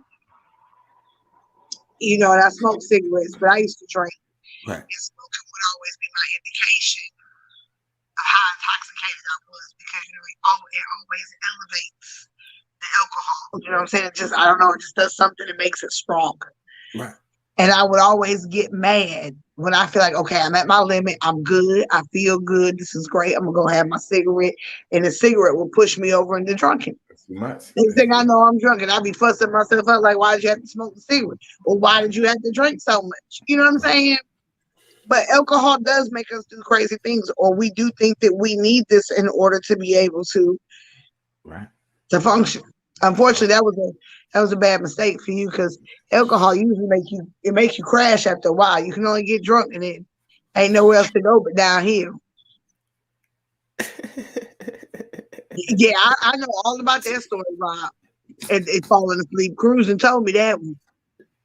Oh my God! Yeah, because like the thing is with Rob, the thing with both of them is like they was there for our wonder years. Them years is like when we were experimenting and doing certain things. It's like we lived it, so it's like that's crazy. It's only a blessing if our God was still here, Because we did some wild things. We did some wild things growing up. So that leads me to my last personality, right? And this could be a male or female. So I'm going to ask the question both ways: is it male or female? All right, man. My girl's coming over. I got to start drinking, so I'm ready when she gets here. The female. Well, tonight it's going to be a special night, so let me start drinking. Why do people have to get drunk to be able to, okay, now I can do the grown-up thing? What is that about? I think because it lowers the inhibitions and people associate better sex with alcohol. Okay, and I think that that's insane that people do that. Right. But I think that okay, we all know, we can all sit here and say that alcohol, because it lowers the inhibitions, can entice how we feel, right? Right. It can, especially when you start playing the music. That's why I always say clubs are kind of a setup for a lot of like, just shady shit when you think about it moving forward. And excuse my language, but You it's good? just a lot of shady mess because the room is dark, right? We know that red elevates the heart rate. Like that's a Right. proven fact. You know what I'm saying? So red, they usually got the red lights, it's pumping, the bass, and Cruz will always talk about frequency, how music is made to, entice certain, vibes and things like that. Right. And then you got the alcohol. So it's the perfect mix of intoxication for seduction. You know what I'm saying? For lust. So I think when people drink and then they have sex, it becomes the prerequisite. I'm going to have the best sex because I'm intoxicated, or I'm going to last longer, or I'm going to, for a woman, she may think she's going to be, maybe I'll be, I'll be more, wet down there, or, whatever it is. I think, and we're grown up. So I'm going to say grown up stuff, but I just think Right. that is an assumption that people attach in their minds. It's going to be better because I'm going to be lifted. Right. It's going to set the mood a little bit better. But really, it doesn't. Because you're still not thinking as clear and rationally as you would be if you were sober. And I think too, a lot of people have more sexual mistakes, quote unquote, that they would like to say, or I wish I could take this back. You can't take it back because you done did that. You know what I'm saying? That body counts. Just want to put it out there, ma'am and sir, that body counts. Right. You're more open to things that you wouldn't be open to if you were thinking clear. And I think people would probably, not saying look, I'm not bashing anybody on the alcohol, but I just think that if you needed to encourage or to do certain things, now it becomes a dependency in a way of life. That's a problem. Why can't you have, have sexual relations without intoxication? Right. Why won't it be just as great? Is it because you're more shy that way? Because if that's the case, then you're really not comfortable doing it in the first place. Right. If you can't talk about it, or you can't, be yourself naturally, openly without an intoxication, then how are you going to be yourself openly and naturally while you are intoxicated? Right. And then how many people get intoxicated and be like, did we have sex last night? Did something happen? That's bad business right there. It's bad business. Or how many people have been intoxicated and woke up next to somebody and been like, you know what? And now you feel some kind of way about it. You know what I'm saying? Same thing with substance abuse. But a lot of people today don't just go and drink no more. They drinking, they smoking, you mixing those together. They drinking, they popping pills, or they doing coke, they doing heroin, they mixing that with the alcohol. It's like there is no limits anymore. Right. Anything to make them feel good, to numb them, to just get all the extra out the way so they can just be in this lane. That lane opens the door for a lot of things that ain't okay. Right. And that's the thing right there. Like you said, it's like partying on the other side, right? It's like I got some friends, some light-skinned friends. They definitely don't know the limit. So it's like, if this is the edge of the earth, they said, this is it. We're right here. This is it, man. Take another shot, pop another pill, do this, stop. They're going for it. So it's like you said, it's not just the drinks. No. When you start talking about pills, we start talking about these different types of drugs and stuff like that. It's almost the same thing. Where it's like, right. if you don't have self-control, or you don't have a limit for yourself, it's like you said, you wake up next to somebody. Oh, yeah. You said they're looking. Did we have sex?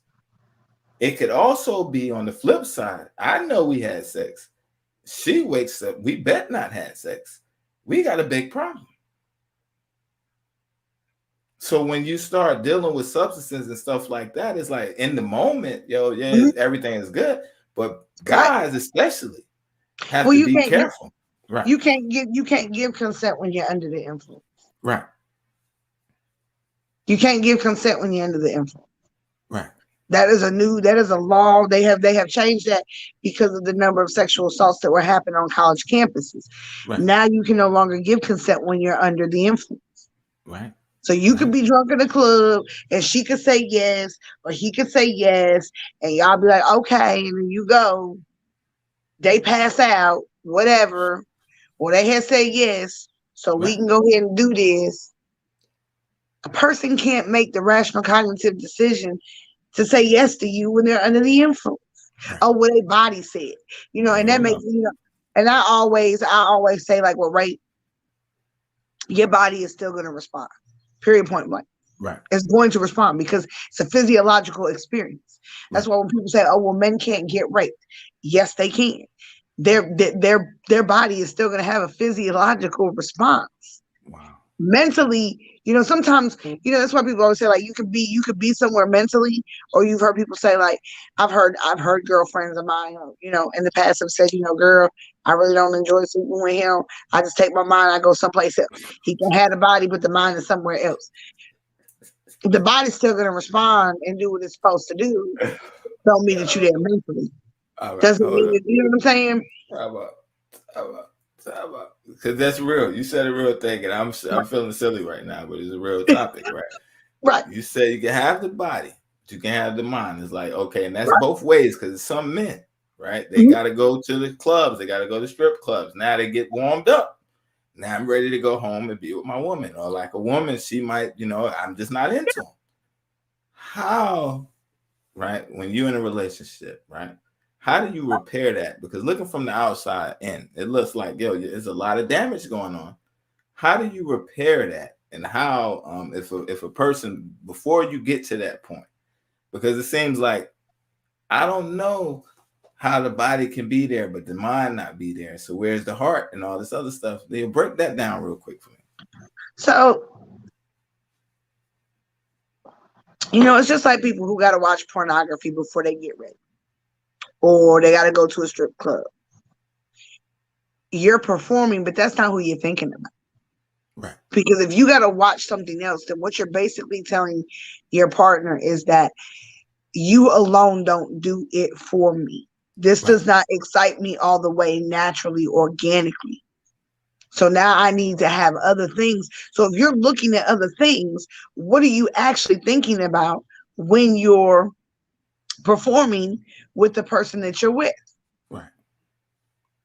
And that's why I think it's important too for people to have those moments, that clarity. Like I said, I'm not anti-alcohol. I'm not anti, people won't blow a little weed. I'm not anti those things. I'm anti the substance abuse. I'm anti the addictions. Pornography is an addiction. Pornography destroys healthy relationships every single day. The porn business is $1 billion industry for a reason. Strip clubs exist for a reason. They promote and sell fantasy, something that is not going to happen naturally, organically within your own household. You get what I'm saying? I think that men and women should have, if you're in a relationship, that you should be comfortable having conversations about sex with each other, that you should be open to sharing, what it is that you desire and what your fantasies are, and that you guys be on the same page to explore what it is that you want to explore. But there are problems when it's not organic. You shouldn't always have to get intoxicated to have sex. You shouldn't always have to get high to have sex. You shouldn't always have to watch something before you have sex. Your relationship should be pure between each other. And if you generally are not in that place with each other, then you probably ain't got no business being together. But you're going to have to work through that addiction. And there are a lot of people who are working through their porn addictions. They're going and seeing somebody to talk about it. Well, I done watched this and now my sex life don't do this. Your sex life was fine at home and you was happy with what you had till you start watching people on here having threesomes and doing all this other stuff. Now you talking to your wife. She don't want to let you bring nobody else in the bedroom and now you upset about it. So what you out here, you done talked this girl talked her down so dang on bad that she didn't open the door to let that happen. And now you out here, you see what I'm saying? Now you out here sleeping with the girl that you had threesome with, you know what I'm saying? Behind her back. Like you create situations for yourself because you open the door to let things come into your mind. that don't allow or produce healthy fruit. Wow. And you just said a thing right there, a mouthful, because I think God's way was the perfect way. It's like you meet somebody, you get married, you consummate the marriage. All they know is you. All you know is them. No And you know, social media. Right. believe it or not, I was having that conversation with somebody and I said, you know, being an adult now, like in my life now, I will forever advocate that for my children because I truly understand what that means. And I get upset when people are like, oh, but I want to ride the ride first. First of all, if you was a virgin and they was a virgin, when you got together and you got married, neither one of y'all would have no experience. You would have a lifetime of fun being able to explore and learn each other and find ways to make that fun and exciting because you haven't been with anybody else. The problem with being tainted, I guess, in that way prior to getting married is now you go into that with an expectation of what you think it's supposed to be like based on what somebody else did. So now you have a high, you know, people have this thing where it's like the sex has to be like this in order for me to be with you. So you're basing that too off of something that's not realistic. Relationships, sex only makes up maybe a good 25-30% of a relationship. It doesn't make up the bulk of the relationship. Right. Right. You know, sex is for reproduction and it's also for pleasure that God created between a man and a woman to have. Right. You know, God says, you know, men and women, you know, when you're married, that's what you know, you take pleasure in each other. But we're so rampant with that's its own addiction. Sex is one of the biggest addictions. And because of that addiction, the human trafficking is a $32 billion business a year. 32 billion. It makes more money than the porn industry does. Wow. But that's a whole nother conversation. That's a But I'm whole just other saying, conversation, but that's real. but sex is equally just an addiction. It's also an addiction. So when you start talking about substance abuse and addiction disorders, that falls right there in line. And marriages and lives have been destroyed because of pornography addictions. Right. You know what I'm saying? So you gotta really address it. People who have been sexually assaulted or traumatized in a certain area, oftentimes will have, hey girl, All right. they have often had their own sexual abuse trauma because we know that sexual trauma, if left untreated, can cause promiscuous behaviors. You know what I'm saying? And the value of a person can be diminished to what's between their legs.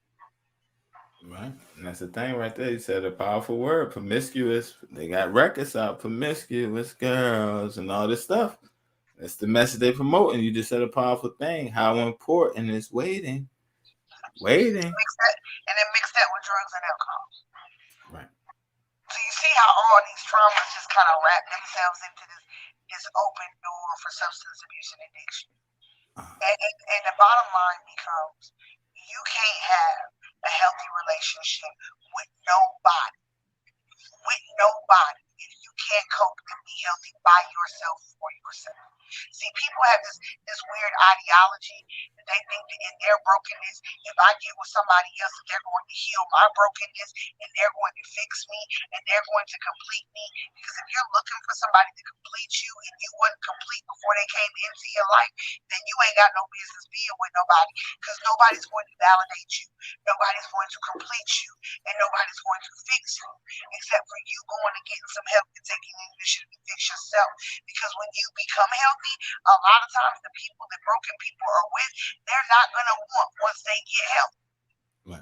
They're not going to want that person because now you see it, you surpass it, and you will see that. You will see people who have been together for 5, 6, 7, sometimes 10 years, and now that they've got a level of clarity, they grew in certain areas in their life, and they look back and be like, you know what, you were toxic. This relationship is toxic.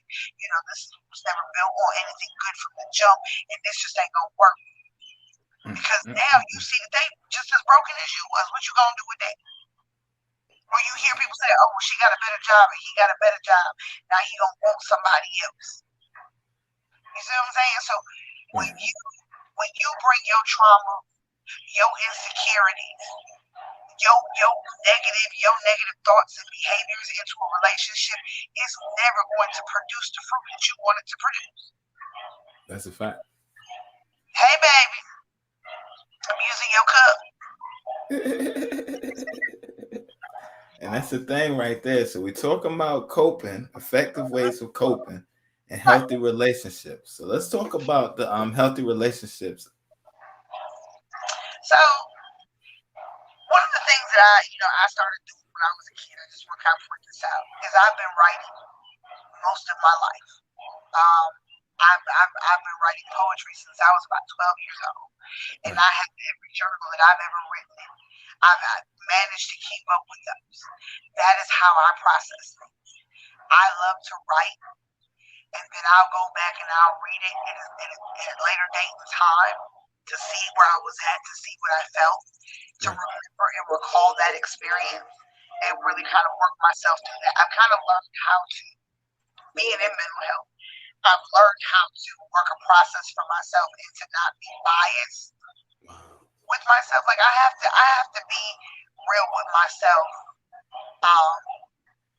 before anybody else can be real with me. And that's even the thing with therapy. Like you're not ready to go to therapy if you're not willing to admit that you got some issues and you got some things that are wrong with you. You got to be real with yourself and see yourself for who you are. And then, you are on your road to recovery. But if you don't think that you got no issues and you think that you're doing everything right and you got it figured out, then there is no need for help. Same reason why people say they don't need God.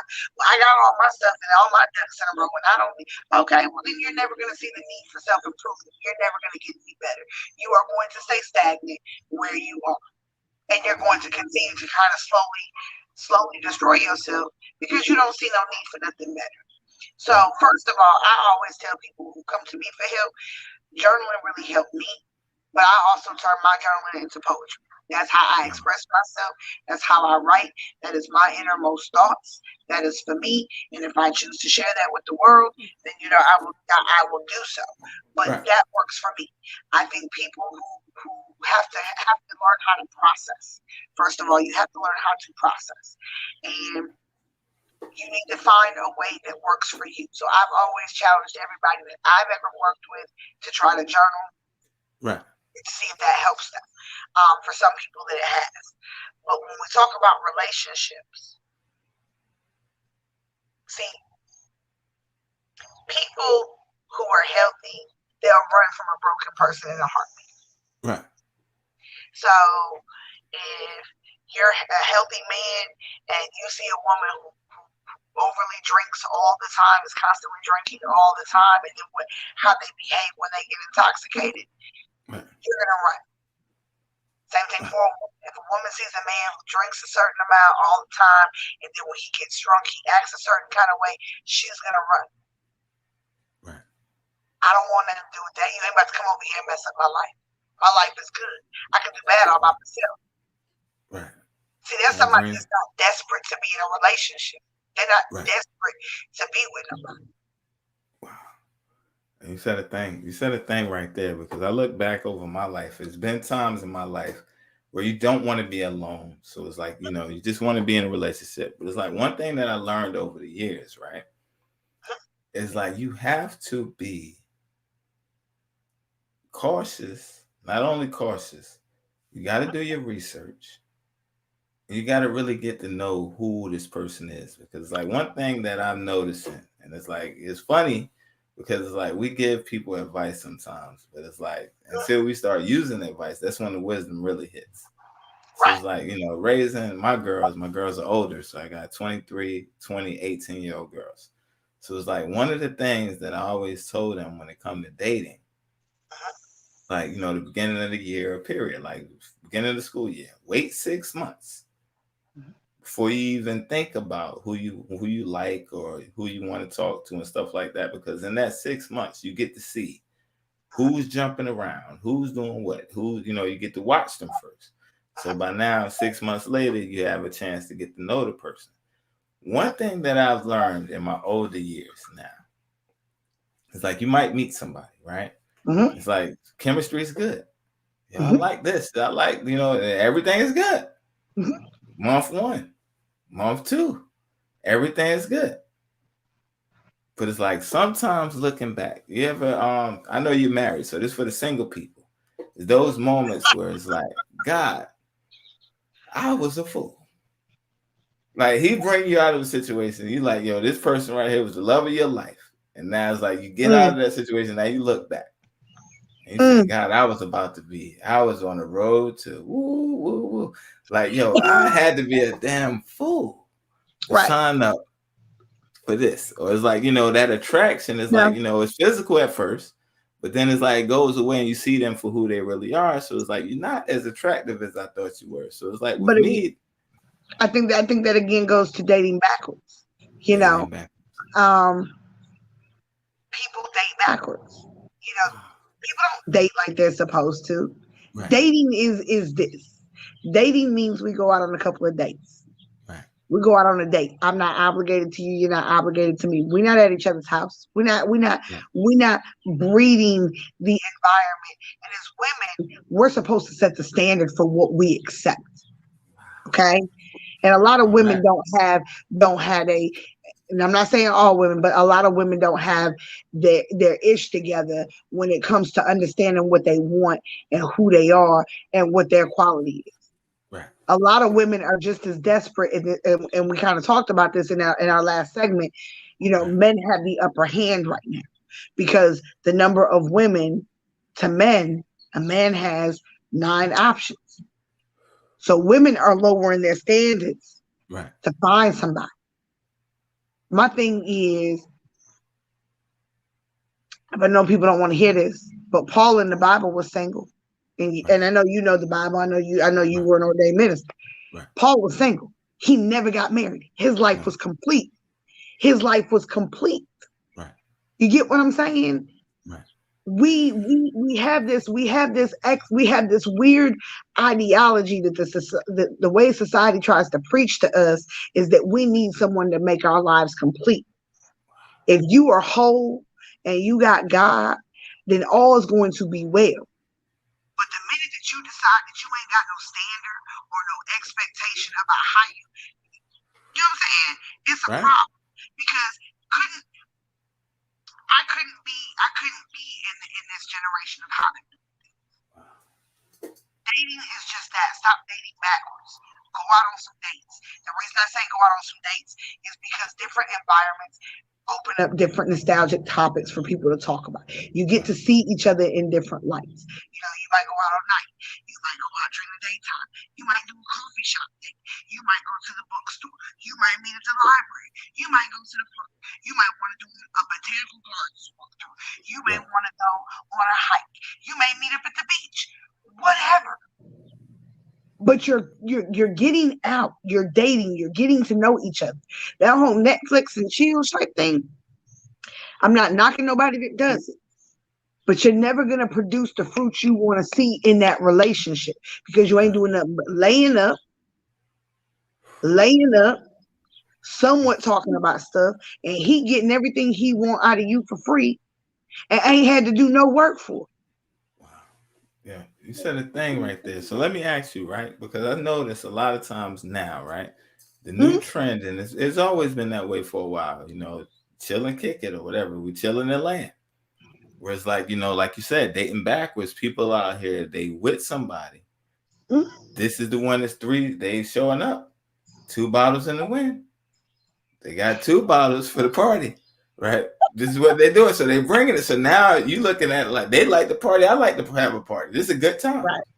But you never establish a foundation. So like all those foundational years or y'all building together. Right. It's always under the substance. So now, they may be bringing the drinks. Well, I got a little smoke. Okay. Well, all right. Well, I don't do it often, but tonight is your birthday. We'll pop a Molly. All this stuff. Now, this is how your relationship was built. You never really got to know that person. What's some of the dangers in that? There's a lot of dangers in that. There's a lot of dangers because I'm going to tell you why. Because people feel stuck after a certain point apart. I done invested X amount of time with you, or, I done gave my body to you. A lot of women will feel obligated because they done gave their body to somebody. First of all, stop giving your body to everybody. First of all, like that shouldn't, like it.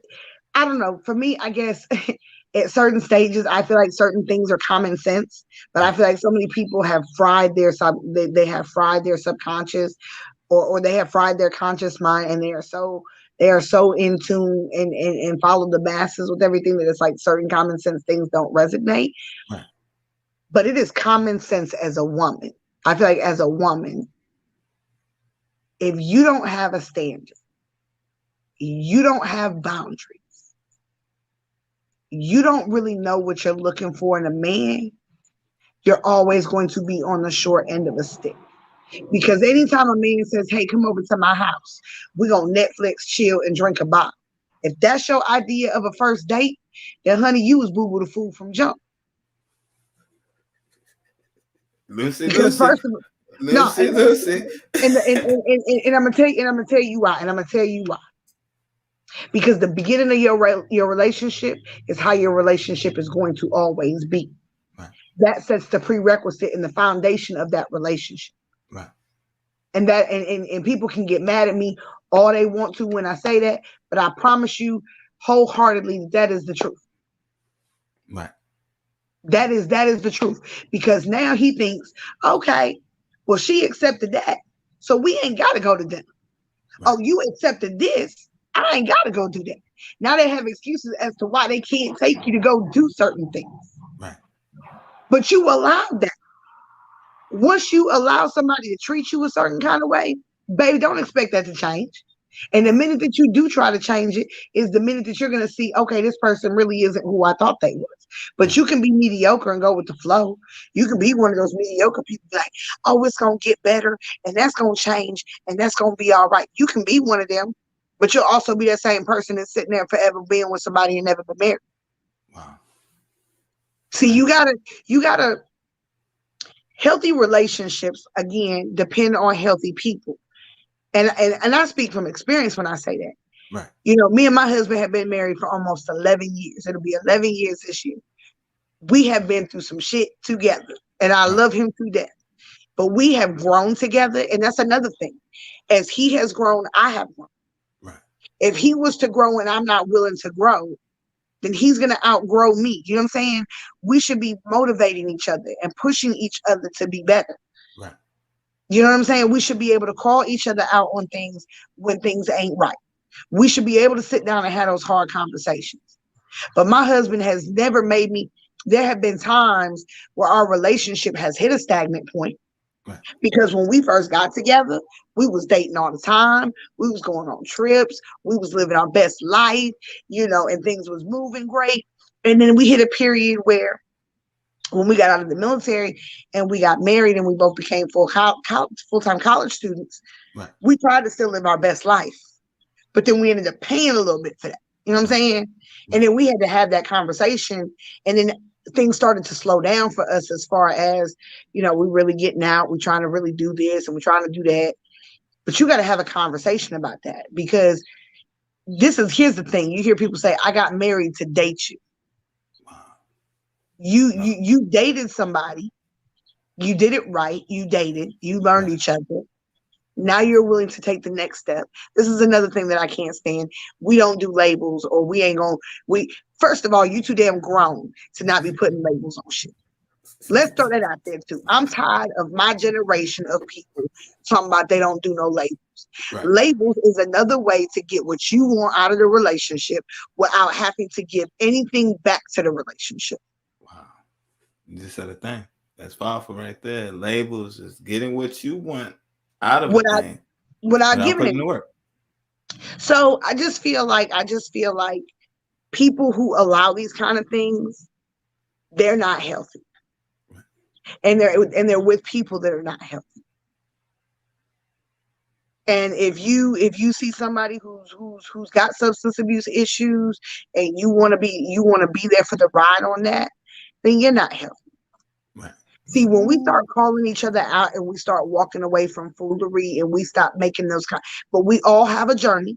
So hear me out. We all have a journey. We all have to go through something. But once you have went through something, now you have clarity and wisdom of how to address that situation if that situation ever arises again. If Right. you're not constantly evolving and learning from the things that you've been through to process certain things, then you're never gonna grow. You're always gonna be stagnant. Right. I don't want to be around stagnant people. I have that issue even with friendships in my life. If that's Right. not growing and progressing, how do if I'm always a benefit to you, but you're not a benefit to me? How do we have how is that a give and take relationship? Right.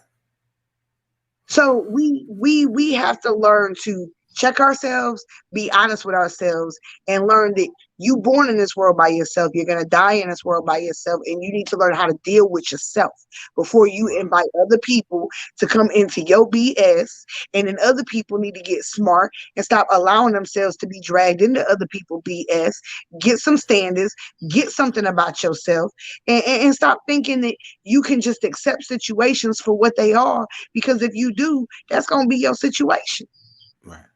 Okay. And that's real right there. So let me ask you, okay, what about the person that feels like they can change them? I can save them. I can fix them. Male or female? Can What I smoke advice? on camera for this one? I mean, if that done mess your nerves up. Go ahead. Yeah, you fine. Go ahead. Listen, I'm going to tell you about this. I'm going to say this. If you think that you got the tools that are required to save somebody and to do so unbiasedly, then you don't. Then you don't. Because it is very hard to be in a relationship with someone, or to even a friend, to be a friend to someone, to any kind of relationship that is close and personal to you, right? It is hard for you to be in those relationships and to be able to objectively give somebody what they need that is required for them to grow. Right. You're not going to do that. Because here's the thing. Again, if you're not going to be real with yourself, you're not going to be real with nobody else. So how you gonna go in and save somebody? Because here's the thing, you wouldn't be in the situation if we're talking about like dating relationships or married relationships. Right. You wouldn't have been in that relationship knowing it was unhealthy if you was healthy in the first place. So how you gonna save somebody when you yourself is broke? You don't even have a clue how to fix yourself. But see, you think that by trying to fix somebody else, it's going to take the focus off of the issues that you have. And you think, oh, if I get this person to this point, then they're going to turn around and do the same thing for me. No, they're not. They're going to get better and they're going to leave you because you ain't where they want you to be. Yeah. I mean, I'm not laughing, yo. I mean, I'm single. I just put a post up there the other day, yo. The dating pool has pee in it, has crap, throw up, and everything else in it out there. So, like, yo, when you saying this stuff, it's like, yo, it's real, and it sounds like common sense, but common sense is not common to everybody. I just think that it's really sad when I see people whose standards are not in place. I feel bad for them. And on a therapy level, I want to help them. Right. But see, I don't try to save the world no more. You know, I used to try to save the world. My husband, I used to try to save everybody. And then I had to learn how to say, okay, I can help people who want to help themselves. I can give information to people. I can plant the seed. I can put it out there. But I can't coddle you, and I can't walk you through every single thing. You know, you need some help. I can point you to the way. We can have a conversation, and then from there you have to do the work. You know what I'm saying? I don't personally do any counseling or therapy at this point in my life. I give psychoeducation, and I'm still glad to help people. I know I've gotten a couple, people who have messaged me and had questions, and that's great. And I will lead you to the best of my ability with the information I have, and then see you off so that you can get some therapy. But I just find it interesting that that's where we are. Yeah. Like, how do you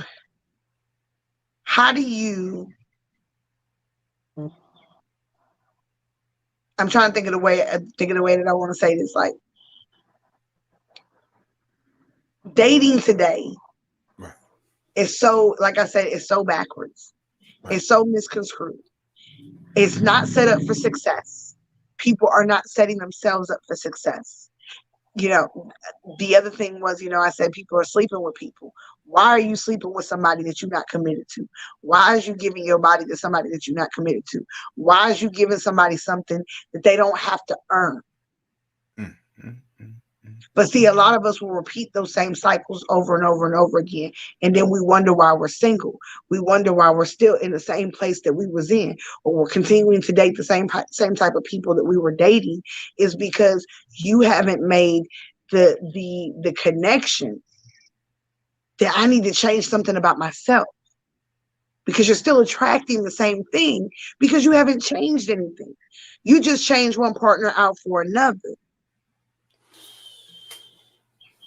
You dating the same type of people. It's just they just have a different appearance. Wow. But they got the same issues.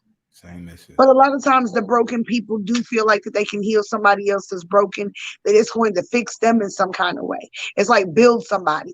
Ooh, I can mold you and make you what I want to be. A lot of times their traumas and the things that they have going on, you don't have the equipment or the tools to be able to see them through that. Right. Now you can be with somebody who's on the road to their recovery. They on the way. Say, look, you know what, we dating, but I'm gonna let you know I'm therapy and working on some stuff in my life. You know what I'm saying? This is really important to me. This is where I am. This is important to me. That person who's trying to get healthy is gonna be scouting out to see who's unhealthy. Right. But see, people will still take advantage to get what they can get. They'll still justify what they can justify. Right. I tell people, you want to be married, but you can't even date right. Baby, you're not ready for this life. Because we're talking about every day of your life with the same person, day in and day out, moving forward until you die. It's a blessing and it is a beautiful thing. But you got to be healthy enough to equip to understand what that entails. Right. But, sometimes you can model that for people and they'll still never get it. That's a fact right there. And it's like, even with the mainstream right now, it's a message that they're promoting. Get me a Birkin bag. I want my red bottoms. I'm trying to get flew out. So it's like, okay, if you want to date me, you want to date me with a potential shot that I might even shout you out, let alone date you or be with you. I'm going to need a Birkin bag. You better be making 6 figures. Better be able to get my hair done, my nails done, and my hair. Well, I'm not even looking at you. Don't ask me what I do, because what I do is for me. What are you bringing to the battle? So for the men, right? For the men, this is what they're dealing with. You got these people promoting this message out here, like, yo, if you can't compete. So now he's saying, okay, he brought you 1 Birkin bag, I'm gonna buy you 2. The next guy says he brought you 2, I'm gonna buy you 3. And I'm looking like, y'all a bunch of damn fools. What's going on with the message? How is that unhealthy for the women with that mindset? And how unhealthy is that for the men that buy into that? So first of all, I want to say that the Bible does say that the man provides and he protects. Right. But also, if you read Proverbs 31 about a virtuous woman is still about her own business. Right. She still has her own business. Okay. So let's go ahead and understand that now. Right. If you are in a relationship or you think that material things is going to make that better for you, then you already messed up in the game. You know what I'm saying? Because that material stuff, you ain't doing that but for nobody else. That's for other people to see, because you want people to see that you got status. It ain't about your status. It's about generational wealth that you should be trying to accumulate for your families. Right. To leave down the legacy. Right. Half these people, these are the same type of people that I like to say drive a Benz but live in an apartment. These are the same type of people, you know what I'm saying? They got Jordans on their feet, but their refrigerators are empty. These are the same people that can't get their kids braces when they need them or take them to the doctor when they need to go. You know what I'm saying? You're doing too much. You're trying to show the world that you can handle or that you can do certain things. Really, you can't. Right. And if there are women out here who demand these things, what is it about materialism that makes you feel complete? Right. And that should be a question that a man should be asking that one. He should be running for the hills. Didn't Joseph run in the Bible? Didn't Joseph was out of it. He was out of it. And the Bible doesn't specifically talk about dating. You know what I'm saying? But it gives you instances and cases about relationships where you can see certain things that just wasn't right. It was just like Solomon. Solomon tried to tell his son. He tried to tell his son, I've had more booty than, you know what I'm saying, you could ever dream of. Right. But look at all the problems and the chaos that I had that came with that. Right. That's why I tell people they should really read the book, because the book got some stuff in it is good for you all the way around. Right. But I think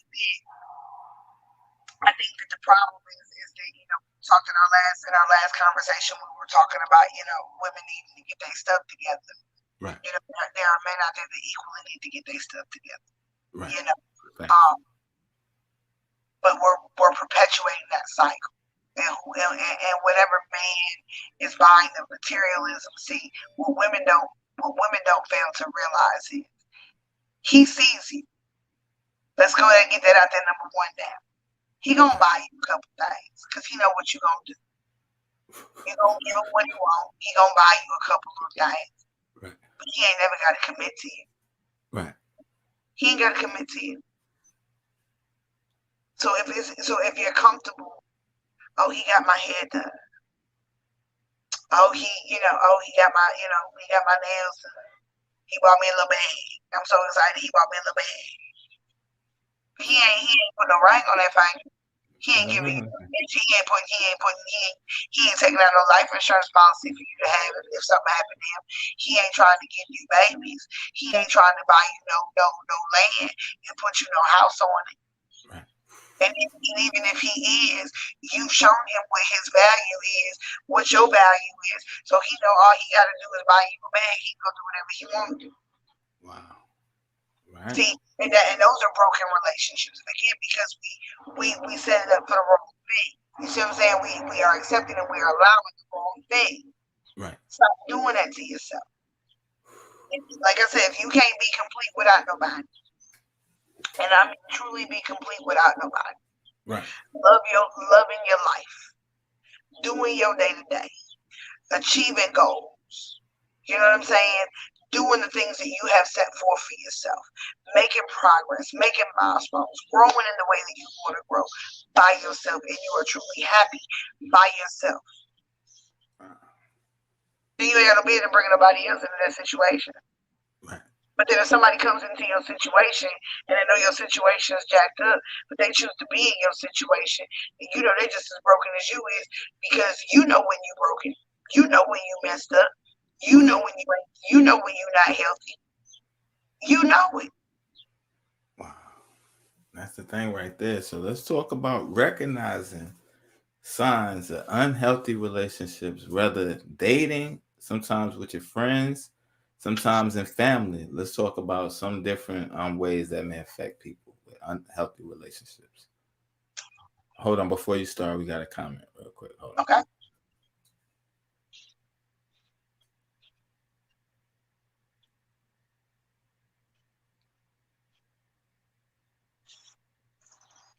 Salute to Miss T, yo. That's a good friend of mine right there. Salute Miss T.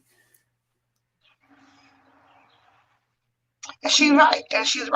And I really appreciate that comment. But she is right. You know, people don't, they settling. They out here settling. Right. And some people know they can't get no better. And they don't want to grow beyond that. So they're willing to accept what they can get. You know what I'm saying? But other people, they have the opportunity to have better, but they lower their standards. Wow. You know what I'm saying? They just you know, and it's, you know, and I find it interesting now, you know, being in my position, and I think I read people very, very well. Right. Especially if I'm in a space with you and I can be around you for about a good 10, 15 minutes. Usually I have you all bundled. Right. And I hate to do people like that. That's probably why I ain't got to. That's probably why my social circle is so small as it is, because I Right. read people in a certain kind of light. And once I done read you, if it, I remove myself from I remove myself, and it is not. It Right. is personal because of how I carry myself and how I feel and what I want in my life. But I think that, you know, two people come together and somebody that's broken knows that they've attracted broken. The main the person that has the most power Right. knows how to use that to get what they want. So that other broken person is just being taken advantage of, and it's really sad that it's like that. Right. Um, but that's, I call that stupidity, because you know what the red flags are. Both Right. of y'all are not stupid. Both of y'all see red flags. You just Right. don't want to. You just don't want to deny them things. And you know you can ride it out, but I always say it burns and crashes in disaster anyway. And when Right. it burns and crashes in disaster, then it is what it is. You know, you're gonna have to keep going through it till you fix it. But Right. I think signs of unhealthy relationships. Again, we're gonna run through these. If you dating somebody and they can't take you out nowhere, first of all, he ain't got the money to date you. Oh man, yeah. No, hear me out. Hear me out. Hear me out. Nah, I get it. And the reason that I say that, being married for a man, he's the Right. head of the household. He has to provide. I went to church today. What the pastor say? The pastor said, if he can't afford to buy you no ring, then he can't afford to be your husband, Right. because a man provides. Not saying a woman can't go out there and earn no money and contribute to the household, but a Right. man is the main provider. That is a man's job. Right. That's a So if he fact. can't afford to date you, Focus on himself. He got to just but he focus can on afford himself. to Netflix and chill you, sleep with you, okay, then if that's where you at with it, then hey sis, the best of power luck to you. You know what I'm saying? We keeping it real. We keeping it 100. Wow. So okay. My All right. husband dated me. My husband dated me, so I can't speak for nobody else. But I Right. want my sons, when they grow up, to understand what that means. Son, if you are not in a position to date nobody, then you don't date nobody. You get your life together. You focus on you. You do what it is you need to do to get your ducks in a row. And when you do get your ducks in a row, then you can start dating, because that means you're looking seriously for someone to settle down with, and Right. you are in a position to go ahead and take on that. Right. That's I real, don't right? want I don't want my children stepping into situations that they're not able or responsible to be able to handle once they're in that. So if a man can't date you, truly date you, pick you up at your house, open a door for you, pull out your chair for you, be a gentleman to you and court you, then baby, relationship already off to a bad start. That's just my personal opinion. See? And I salute that. I salute that. She knows what she's talking about. Right. She knows That's what she's talking about. that's a fact right there. Yeah. It's a fact. That's a fact. Congratulations on the 17. You 3 years away from 20, baby. I can't wait to look. I can't wait till I've been married for about 20 years. I can't wait to see how much my relationship has evolved and who we become at that time, and just how much more the bond will grow. So I'm excited for that. Right. But I think that is the biggest thing in learning to date. Right. Um, you can't do it in a closed door environment, because there's too much temptation with that. In order to make healthy, clear judgments and decisions when dating someone, is to not go ahead and sleep with that person. Wow. Because once you cross that sex threshold, it's going to cloud and taint your judgment for you to make healthy decisions about the next move in your relationship. Right. And that's just the bottom line. That's a I fact. hate to do people like that, but no, they're not. And she's right. Marriage, boy, let me tell you something. I love my husband. I love my husband, but it ain't All always right. easy. All And I right know now. that, All and I right know now. that he know, and I know that he know, I know that he, and they do, and they do, because it is work. Right. You know, it is a choice to wake up every day. You know, people say, "Oh, I just fell in love, and it just happened to me, and I was just there." And it was like, "Oh," and it was like, "No, ma'am, no, ma'am, no ham, no turkey." Okay, love Right. is a choice. You wake up every day choosing to love somebody. You choose to love them unconditionally through their flaws and all that. You choose to commit yourself to your union every day. Right. You choose to say, "I choose you" every day. What happens if you are in a marriage to someone and they lose a limb? Now they in a wheelchair, they lose an arm, or they have a stroke, or they have a heart attack, or physically something happens to them.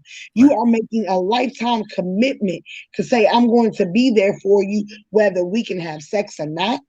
You know what I'm saying? Whether we got money or not, Right. because anything can happen. But marriage is also a partnership about building finances together, accomplishing the goals that you have set together, Right. helping each other's visions and dreams to come to fruition. You know what I'm saying? It is a big ball of a whole bunch of different components that go together. And the best thing for my marriage that I could ever tell anybody,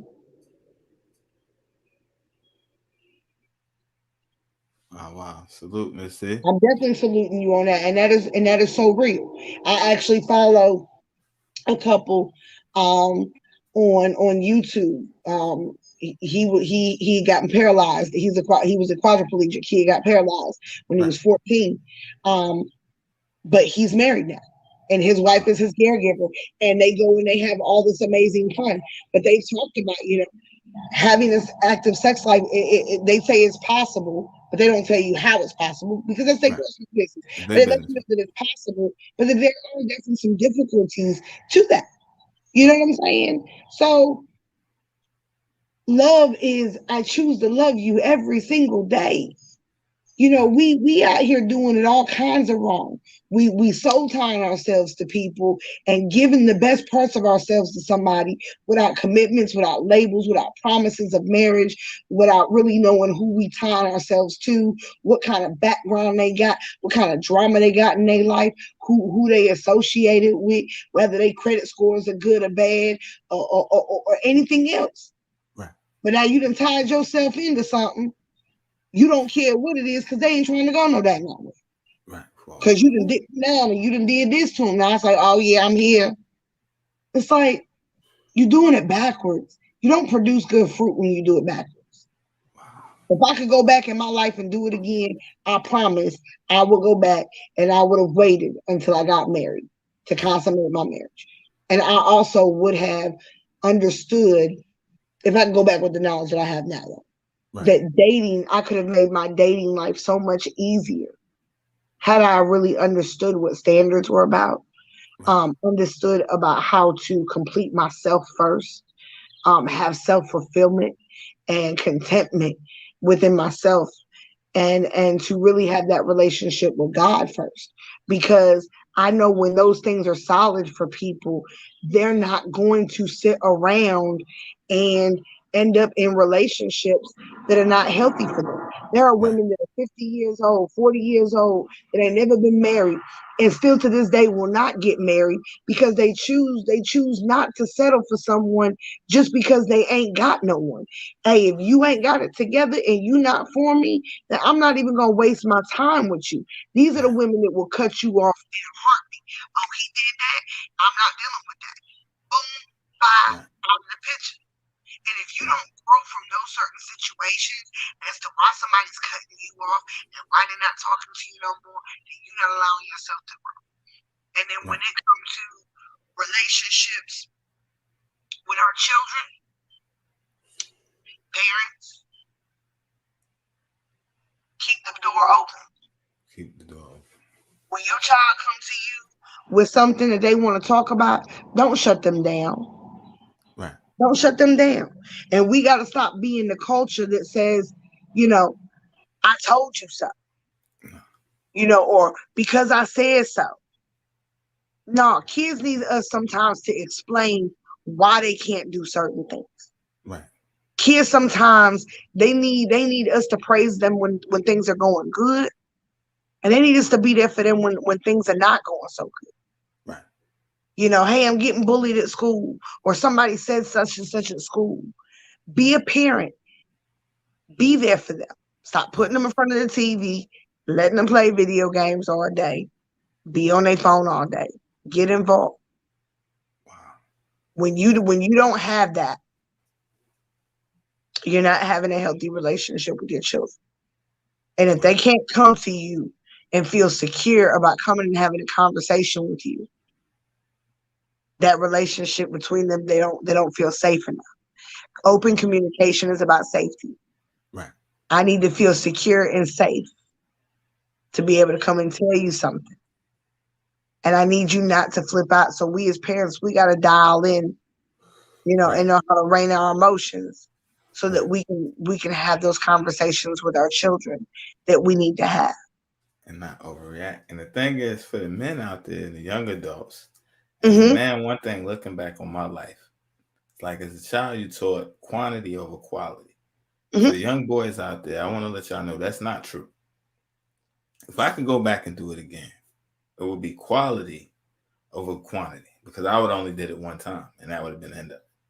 I would have found I would have found my dream car and got the hell off the lot, if that makes sense. Mm-hmm. Because it's like, okay, we taught that. So now, like you said, we sold time to all these different people. We out here thinking, okay, it's just, it's nothing serious. But again, it's like you're transferring spirits for one. You're Mm-hmm. connecting to these people. So now it's like not only are you taking on their baggage, it's every person they've been with. So now Mm-hmm. you're picking up all these things that are not you. And you're Mm-hmm. wondering, like, okay, I never liked that. What is this all about? Right. Because you have these soul ties on you. So it's like for the young men out there, it's nothing wrong with finding the one Mm-hmm. and getting the hell off the lot. Like, yo, That's this is right. the girl I want. This is it. I'm done. It's like rappers and this lifestyle media, they try to push this, Mm-hmm. you the man, the more women you have. I'm telling y'all from experience.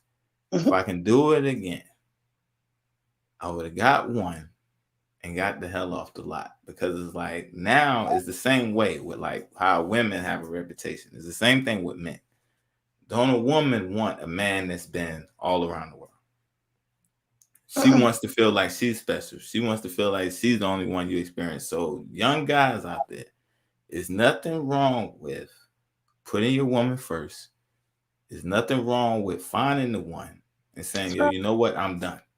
It's not Mm-hmm. like, yo, you keep rolling the dice, you keep looking for better, you keep looking for better. It's like, ain't no telling what can happen down the road. So it's like to save yourself a whole lot of drama.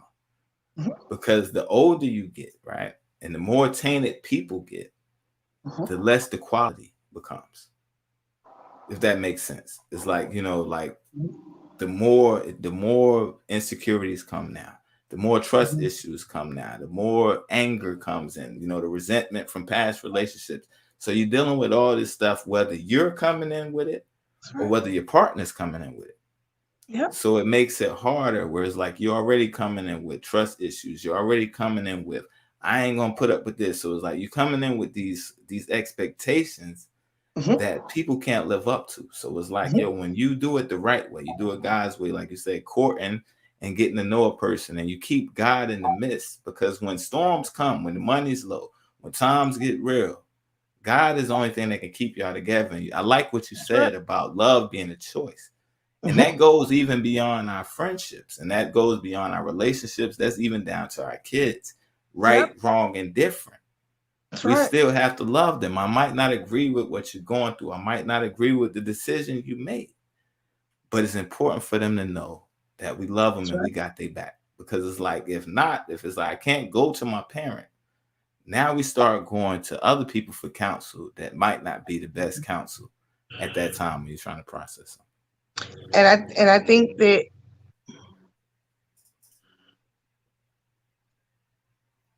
Right. and that's so very true. I get that right now. We're kind of in a weird space in society. We're seeing more and more children. I think there's a lot of things that have changed. You know what I'm saying? We're seeing, children starting to get hormone therapy. They're starting to, change genders. Here's my thing with a lot of that, just children in general.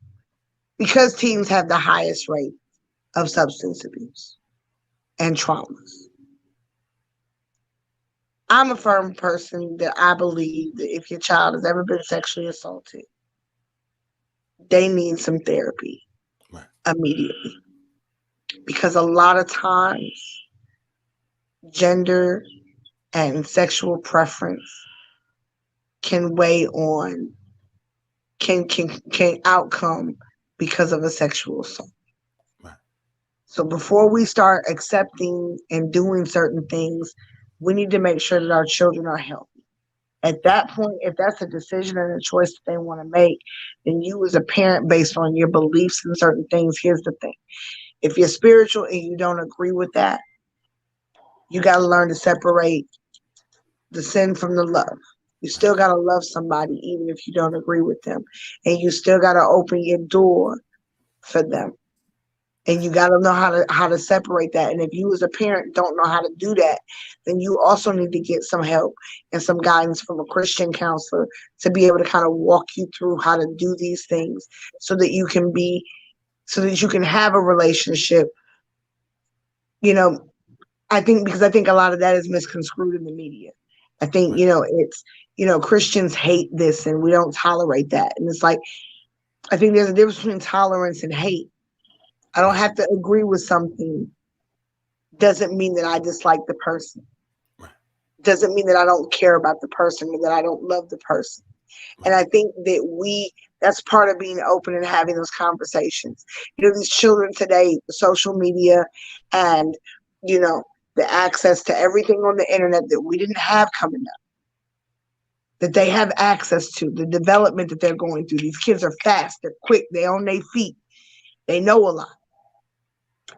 We have to be tuned in, be aware of who they hanging out with, who they talking to. Be careful about age appropriateness for social media. Your child should not be under a certain age and on social media. My youngest is almost 14 and don't have social media. Wow.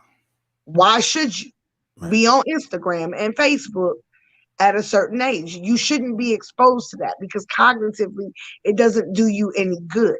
See, we're dealing with substance abuse because of different traumas. People go into relationships unhealthy because of traumas. Now they got substance abuse and poor ideology and negative thinking about how they should be dating, how they should be communicating with people, how they should be loving people. But I'm going to tell you what, if you got trauma, then a lot of times you got a substance abuse issue attached to that. And a lot of times if you are out here substance abusing, or you got to be the life of the party, or you always drinking, or this is always going on, the likelihood you got a trauma. If a man can't understand what it is to be a man and how to date you and how to treat you and how to court you, then he didn't have some kind of trauma somewhere in a relationship. See, that's another reason why we say have standards in dating.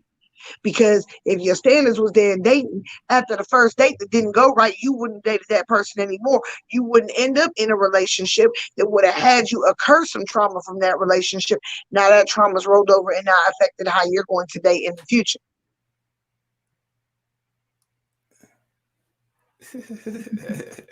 Oh, my bad. He said they don't get it on social media, they're going to get it in the streets. You know what? And here's the thing with that.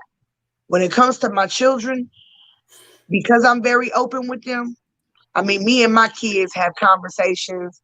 Like we sit down, we have real world conversations, and that's just what it is. Right. Because this world, I got black sons that are growing up in a world where violence amongst black men is serious.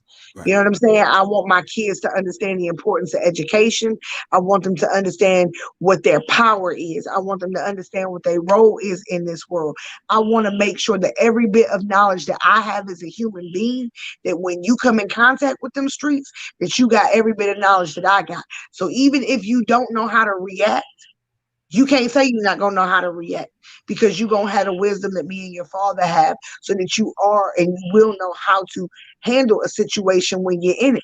Now, I'm not saying that they're gonna be squeaky clean and that they're not gonna make choices and decisions that are gonna harm them or hurt them sometimes or take them through heartbreak. We're human, we're fallen, we're gonna have to go through that. You know what I'm Right. saying? But at the end of the day, they will be equipped, and that's the difference. But the lack of being on social media has less of an effect of being able to persuade them mentally and emotionally before they're age appropriate ready.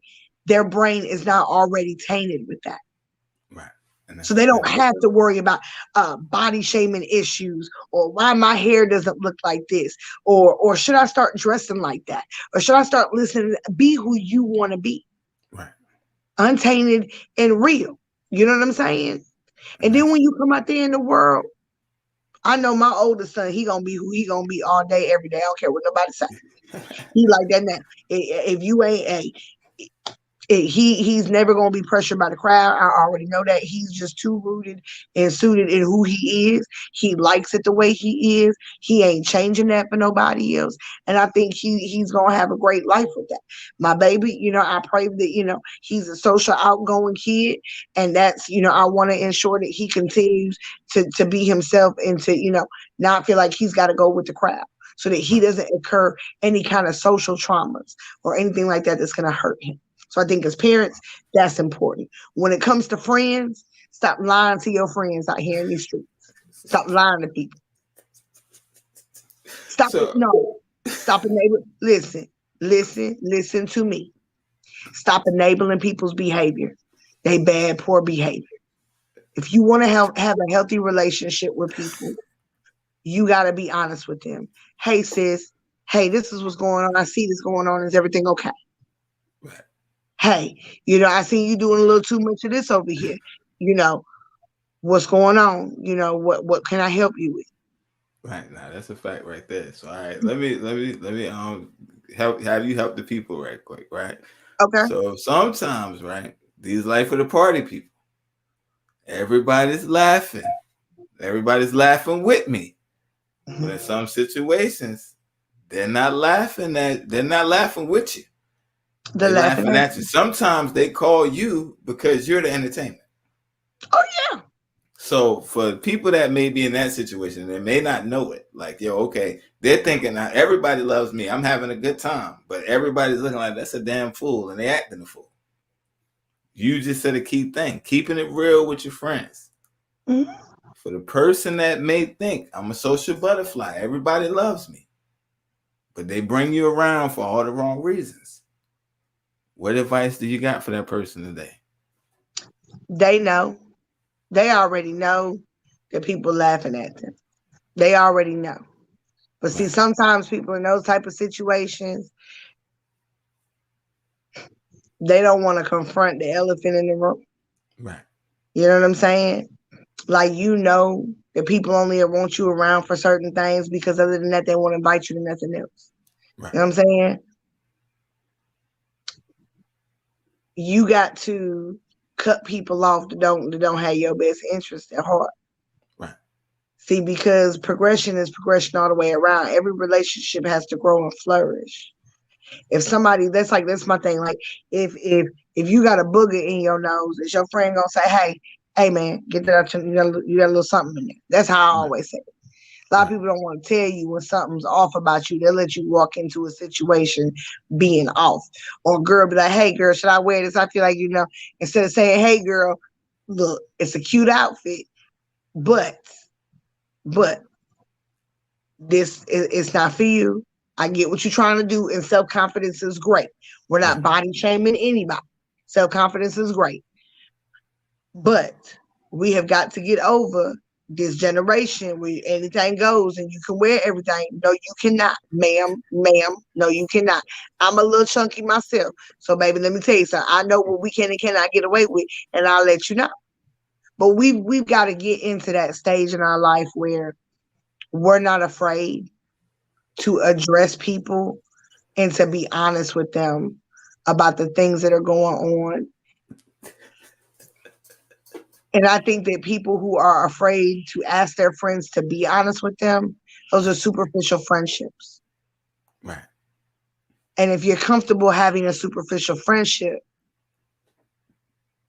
then if that's how you want to live your life, but you gotta have that meaningful thing. I'm gonna tell Right. you, I don't care. Like, it may take me a minute. Like, I'm one of them people. I observe you for a while, and then once I start to get an inclination or something, I want to sit back and further observe the situation again. Right. And then once I have the confirmation that I have processed everything the way that I needed to process it, and I know I ain't tripping, then I'm gonna try to address you in a manner that's gonna be kind. Right. But after I done did that and I don't feel like nothing's working out, then I'm gonna let you know how. I'm gonna really let you know, and then that's gonna be the end of that. Right. Because at the end of the day, all your relationships should be meaningful. Everybody in your life should have purpose and serve a purpose, and you serve a purpose in their lives. Right. But if you are the only benefiting factor, or you not healthy, these are the things you're gonna get when you're not healthy. This is the circle that you're gonna keep when you're not healthy. Right. You know what I'm saying? These are the people, the situations, your dating life. You probably don't have great relationships with your kids, or as good of a relationship with your children as you possibly could have, because your things ain't together. And then understand this: kids grow up and they're not stupid. Right. Wow. They are very aware of being able to see you once they get a certain age. Right. See your patterns, see how you work, see how you operate, the whole 9 yards. Now they get to formulate an opinion about you. It doesn't mean they don't love you, but they see you. You get what I'm saying? So, That's the thing. in order to have any kind of healthy relationship, you yourself have to be healthy, because when you're healthy, you're open to healthy dialogue. You're open to agreeing to disagree. You know how to conflict resolution. We can disagree and kind of work through that, and then we can walk away, agreeing to disagree. But we did that in a healthy manner, in a respectful kind of way. We didn't just, it ain't what you want to hear, and now you upset, and now you frustrated because you feel like somebody went out their way to offend you. Right. And I'm not saying that we're all gonna have it all figured out all the time, because we're not. We're still constantly growing and learning. But the thing is that you're growing and that you're learning, and that's the bottom line. Right. And that's the thing. Right. No, and I was gonna say, you got to learn what works for you. Like I said, I love to write. That works for me. That is my go-to thing every single time. And I write even when I'm not upset or going through nothing, just because I like to do it. For some people, like my husband, it may be, for him, it may be making music, going to the gym. He has his own outlets, his way that he deals with and goes through a process. You know what I'm saying? So for other people, it may be, you got the people that like to run. I like to run. That I can't see myself running up 3 miles for what? Where we going? Ain't nobody chasing me. I ain't got no need for that. But other people say running helps me clear my mind. That's when I do the most of my thinking. That's when I'm figuring it out. You know what I'm saying? So you got to find a coping skill that works for you, that allows you to get in there and really process what's going on. Coping does not mean checking out. Right. So I just want people to understand that. It doesn't mean that you're checking out. Totally for some different. people, it's listening to music. But what kind of music are you listening to? Right. Let's go and check that scenario too. You know what I'm saying? You gotta check what you're listening to. Right. So I just think that there's a lot of different ways to cope. There's a lot of different ways to deal with things. I think that people need to get some therapy for their substance abuse, for their traumas. If they want to get out here and start dating, they really check themselves, get a look in the mirror, have better relationships with your kids, take a look at the mirror and see what it is that you're teaching them, because they're not listening to you, they watching you. And if they watching you and listening to you adds up, then it'll go. But if what you saying ain't what you mirroring, you can go and kiss that goodbye, because they see you. Right. And they smarter than you think. And that's when they grow up with that. You're a hypocrite. They start looking at people, family members, church members, like, you saying this, you got that image in front of people. But I see the real deal. And the thing is that I think a lot of times people, they get the confusion of, everybody wants to say somebody's hating. Sometimes it's like, is the agenda or the motive behind it? They may be giving you constructive criticism, or they may be telling you something that's a hard truth about you, but it's like we're so quick to just write it off as you're a hater, or you ain't for me. But it's like we cling to, this is unhealthy. We cling to the people that tell us what we want to hear. We comfortable around the people that's celebrating our destruction. We run into a destruction and they cheering you on the whole way. But it's like the person that's saying, yo, you know, I see more out of you, or they're checking you about certain things. It's like you're a hater. You don't want to be around them. But the thing I've learned is wisdom. Yeah. It's like without correction, you can't grow. And it's like, and we have to be honest with ourselves. Like you said, taking them hard looks in the mirror and really looking past the facade, looking past all the what we want people to see, and really get deep down in there, really go deep to the root of things. And it's like, you know what? And you start making little tweaks.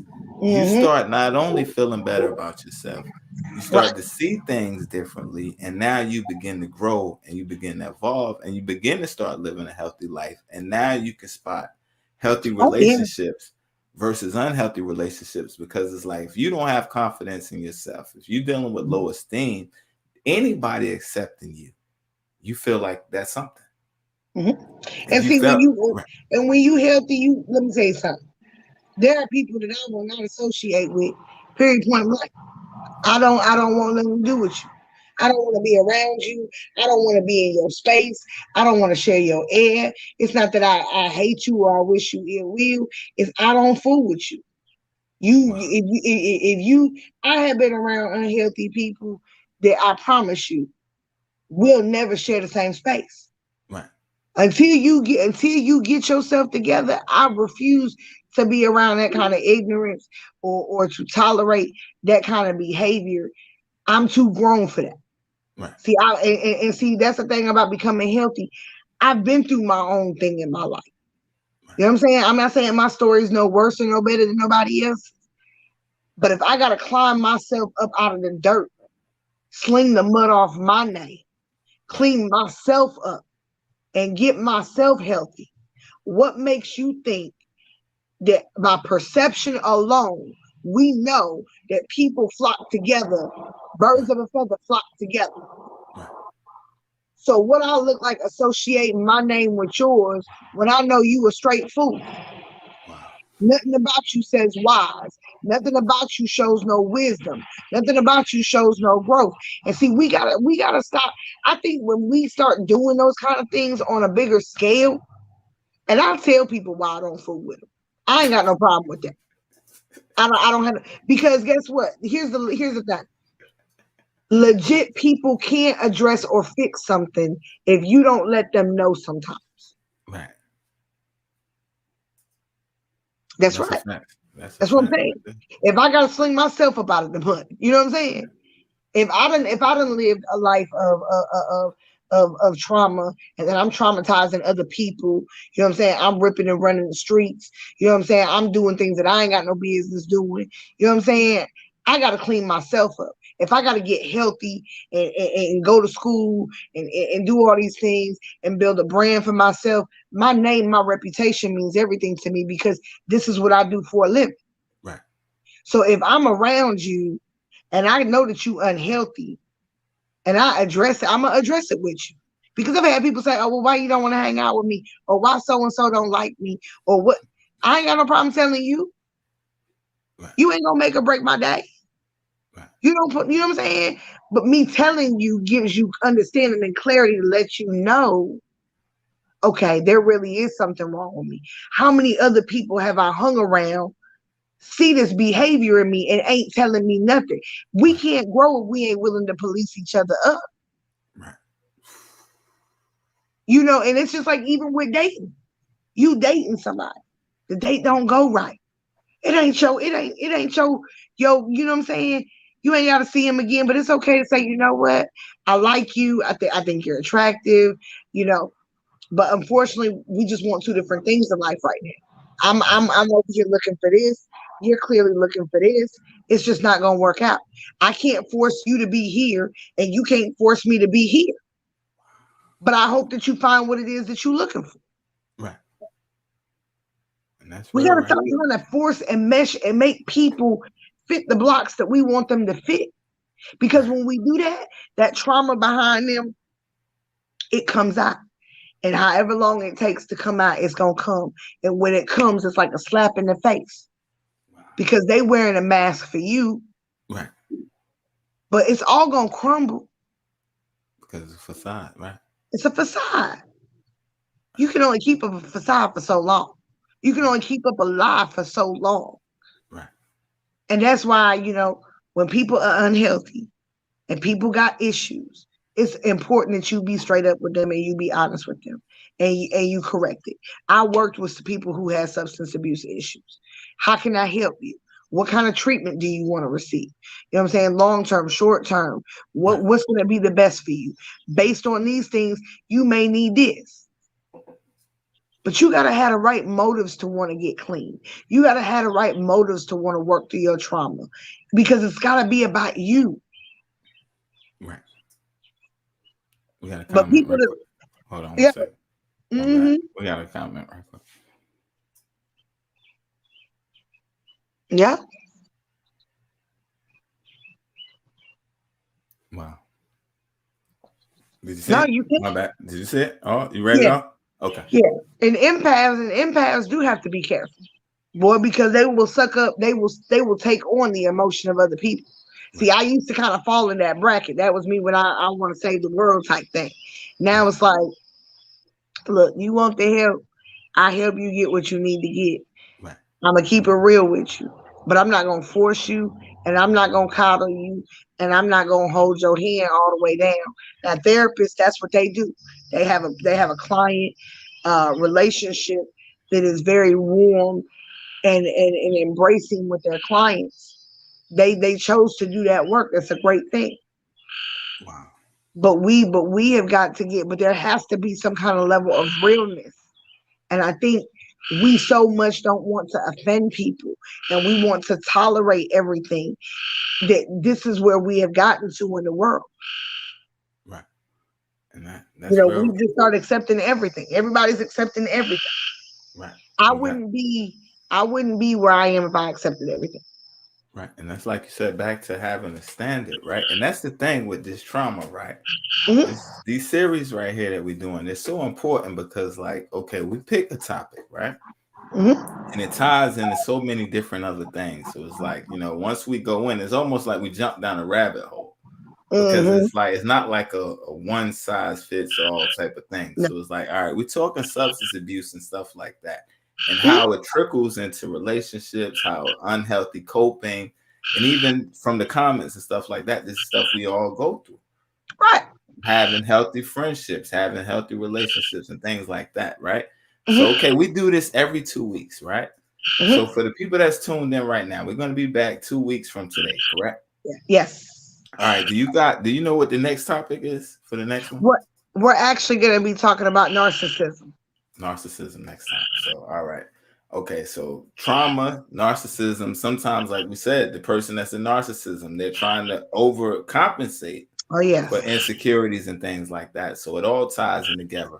And like I'm really excited about the narcissism topic, because I think there's so much that people really don't know about narcissism, and how much, I like to say that narcissism is kind of plaguing society right now.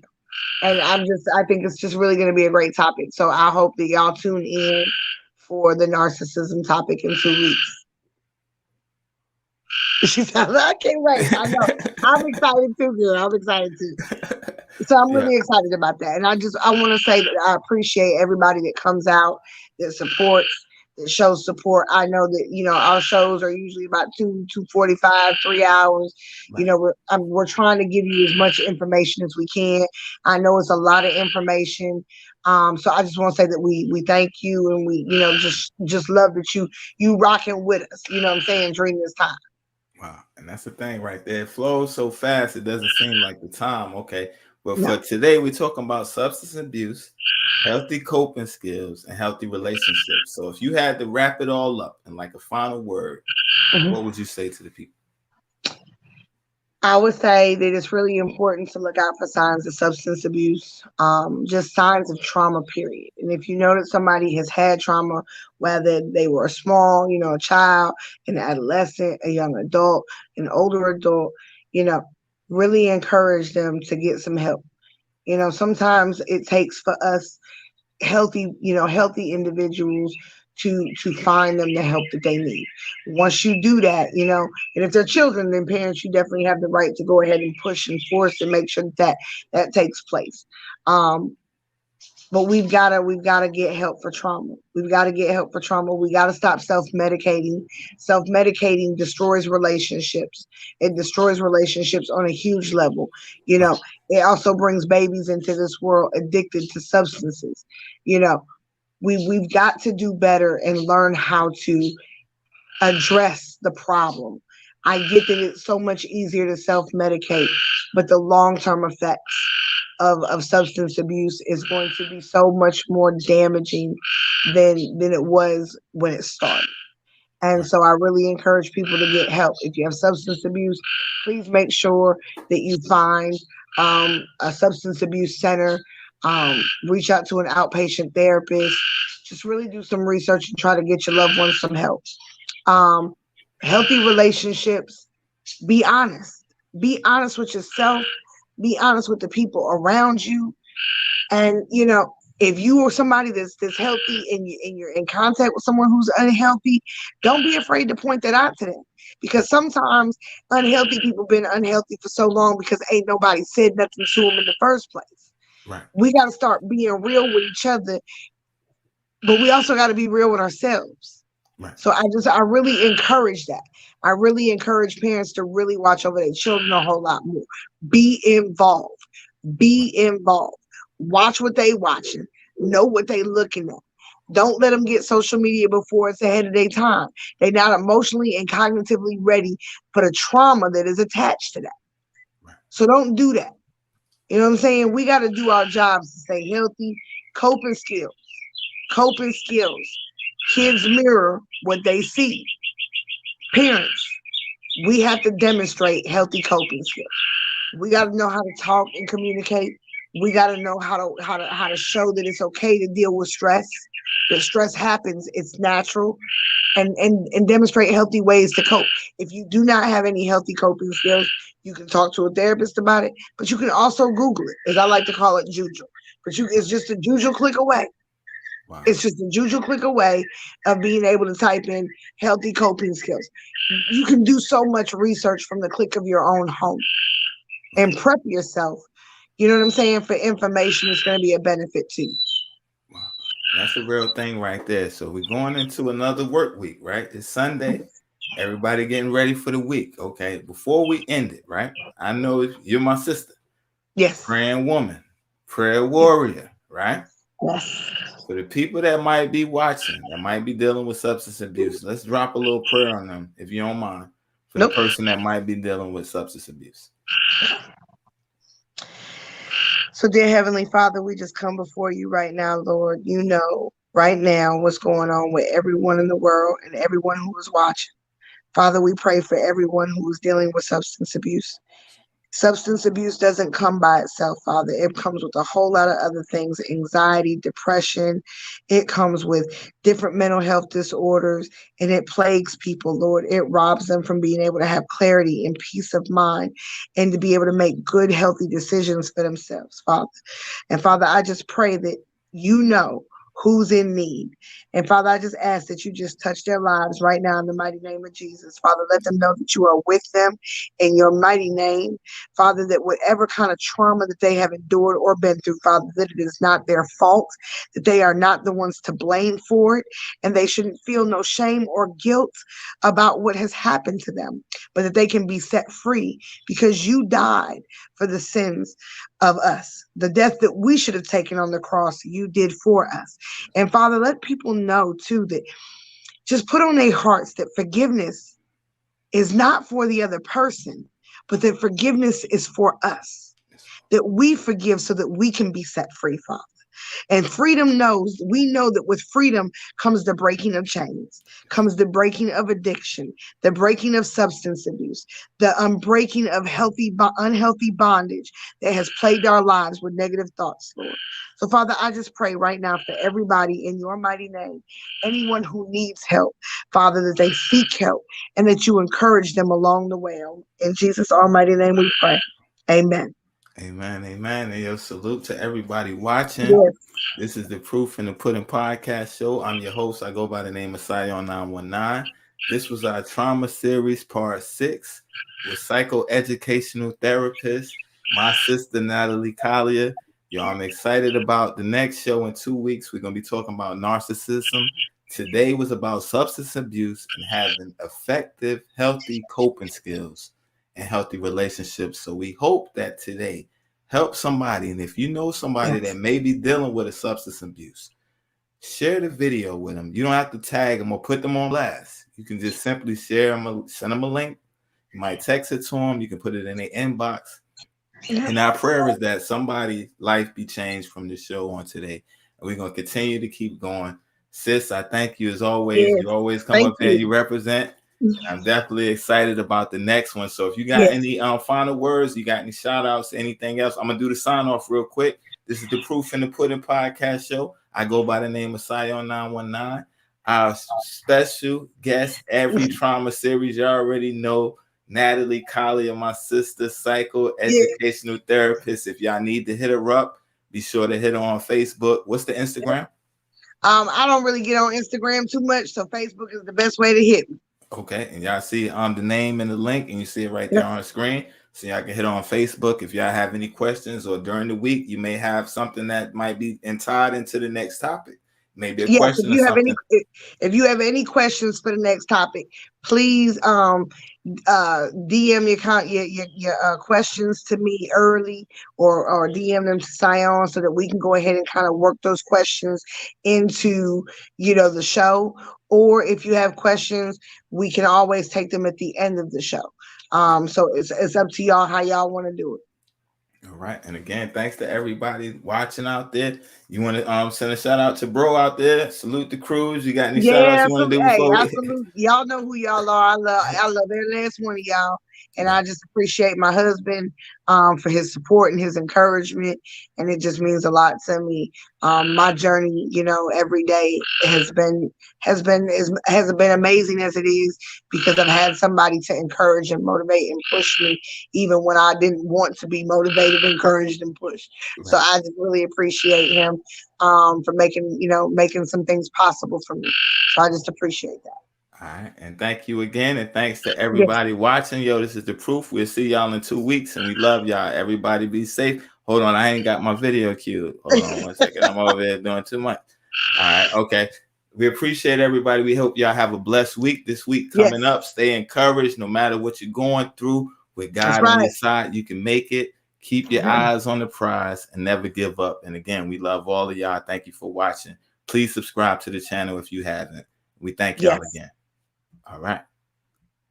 One of the world's ground zeros for addiction, and that in a few square block radius, we have thousands of people injecting, inhaling, and ingesting drugs of all kinds, and paying dearly for it. These people are often outside the law, certainly beset by many medical problems due to injection drug use, including psychosis, including HIV, including hepatitis C, cancers. They die of overdoses. This is trench warfare, and the people that are the frontline soldiers dying from it are the people affected by addiction. So that's where I worked for 12 years. And what I learned could be summed up really very briefly by saying that addiction is not a choice that anybody makes. It's not a moral failure. It's not an ethical lapse. It's not a weakness of character. It's not a failure of will. It's just how our society depicts addiction. Nor is it an inherited brain disease, which is how the medical tendency is to see it. What it actually is, it's a response to human suffering. And all these people that I worked with had been severely traumatized as children. All the women had been sexually abused. All the men had been traumatized, some of them sexually, physically, emotionally neglected. And Not only is that my perspective, it's also what the scientific and research literature shows. So addiction then is actually, rather than being a disease as such or a human choice, it actually is, it's an attempt to escape suffering temporarily. By the time I went to work there, I had already been in family practice for 20 years. I'd seen a lot, and I was quite attuned to the impact of early childhood experiences on adult psychology and adult brain physiology. But I just hadn't seen the depth and the degree until I went to work down there. So really it dramatized and confirmed for me, made it very palpable how addictions are a response to suffering, and that what people need in response to addiction is not judgment and not simply symptom control. They need to be helped to heal from their trauma, because it is all about trauma. It is all about trauma. It is all